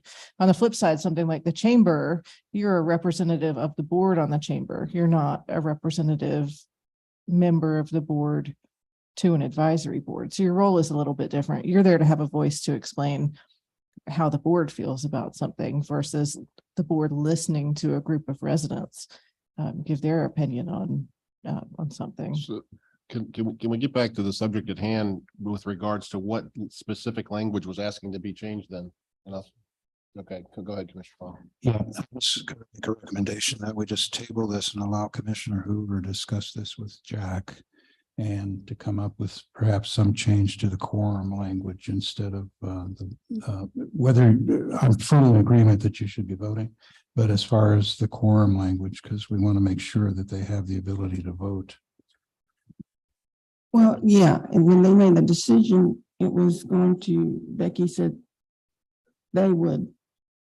we had no input how it was worded. I don't know who did, if you did this, Becky, I don't know, how it was added, but, it's here, they voted and Yeah, I I think had no input on this. yeah, each committee, I believe, words their own what's the word I'm looking for? Bylaws, and then it comes to the town for approval.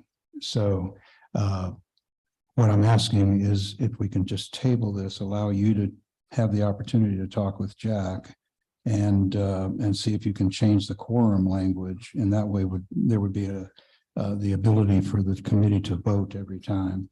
That's fine with me. I'm in agreement with whatever MVAC wants to do. If they don't even want me to vote, I'm content with that.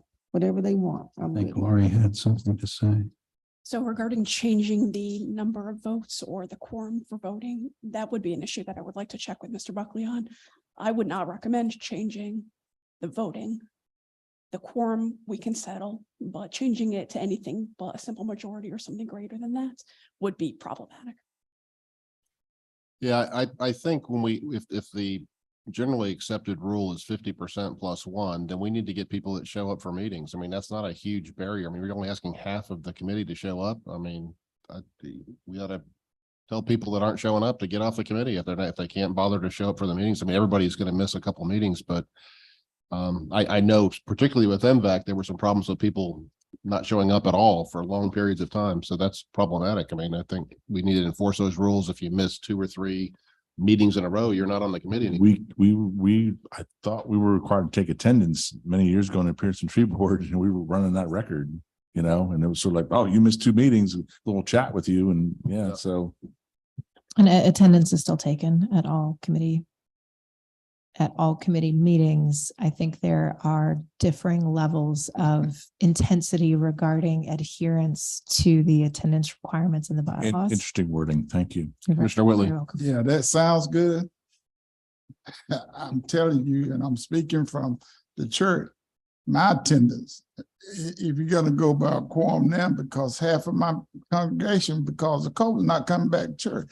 I'm saying that on these boards, and I've been on these boards, it is going to be there. And I know you can get stiff and say, you know, you need to be here. If you ain't on here, we'll kick you off. That might be true. You can kick them off, but you're not going to get 50% of what the board is. Well, I think COVID is being used as a crutch. I mean, COVID by and large. Agree with you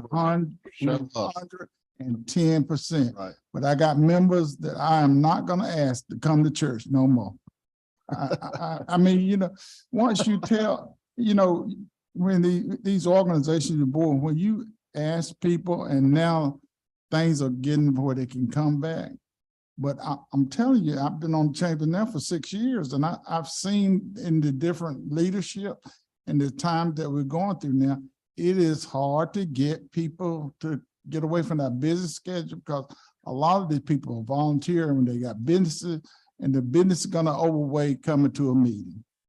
Now, when we were Zooming, we never had a problem, but I'm telling you, Zooming is dying out now because people are requiring them to come back in person now. So that's on my only thing, that, you know, you can make stiff rules. I'm not asking. I mean, we had those rules for my entire life until COVID. I mean, Commissioner Hoover. Just real quick, just to let you know, we did have one person just leave the group. So. And just to speak to the conversation, because this is the request at hand. I know Commissioner Hoover is a little perhaps uncomfortable because she was not a part of the conversation, but I did happen to be in attendance at that meeting, and it was the will of the group to see Commissioner Hoover be made a member of the quorum count because she was already a voting member. So I think some of the language on here was maybe a little confusing with what the actual change is. But it is related to having her count for quorum, because they did express that they were having some challenges meeting quorum, and because she was a regular attendee, that would help them make that count. And so it wasn't any issue with needing to change how many people needed to be in attendance in order to vote. It was merely just being able to count that seat for those purposes. So, you know, if the board wants to table this, wants more information on what we're doing with whatever, we're happy to pull that data.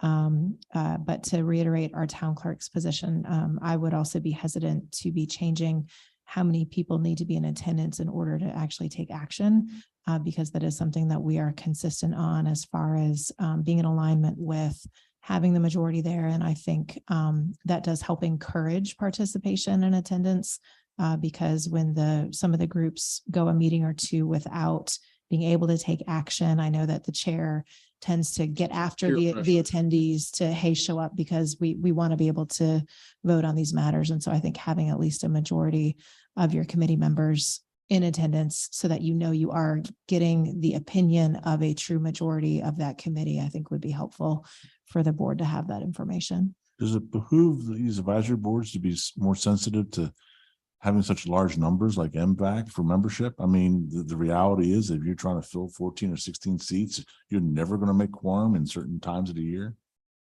Maybe. Well, that was the only thing I was going to add to the manager's comments there. You're comparing apples to oranges because you have committees of 7 or 8 members. You have committees of 10 members, but this committee is what, 28 members or at least. And so I think it's 13 or 14 spots. I think there might be 11 children. If you have an essential number that is equivalent, then that would apply across the board. But I know large organizations for their annual meetings, they may have thousands of members, but a quorum is 15. You can set a numerical number for a quorum, but I understand what you're saying and the consistency throughout the organization. So if there's 16 members, then that's no different than the 12 some of them might be. So Maybe you could vote twice, Gina. For the quorum.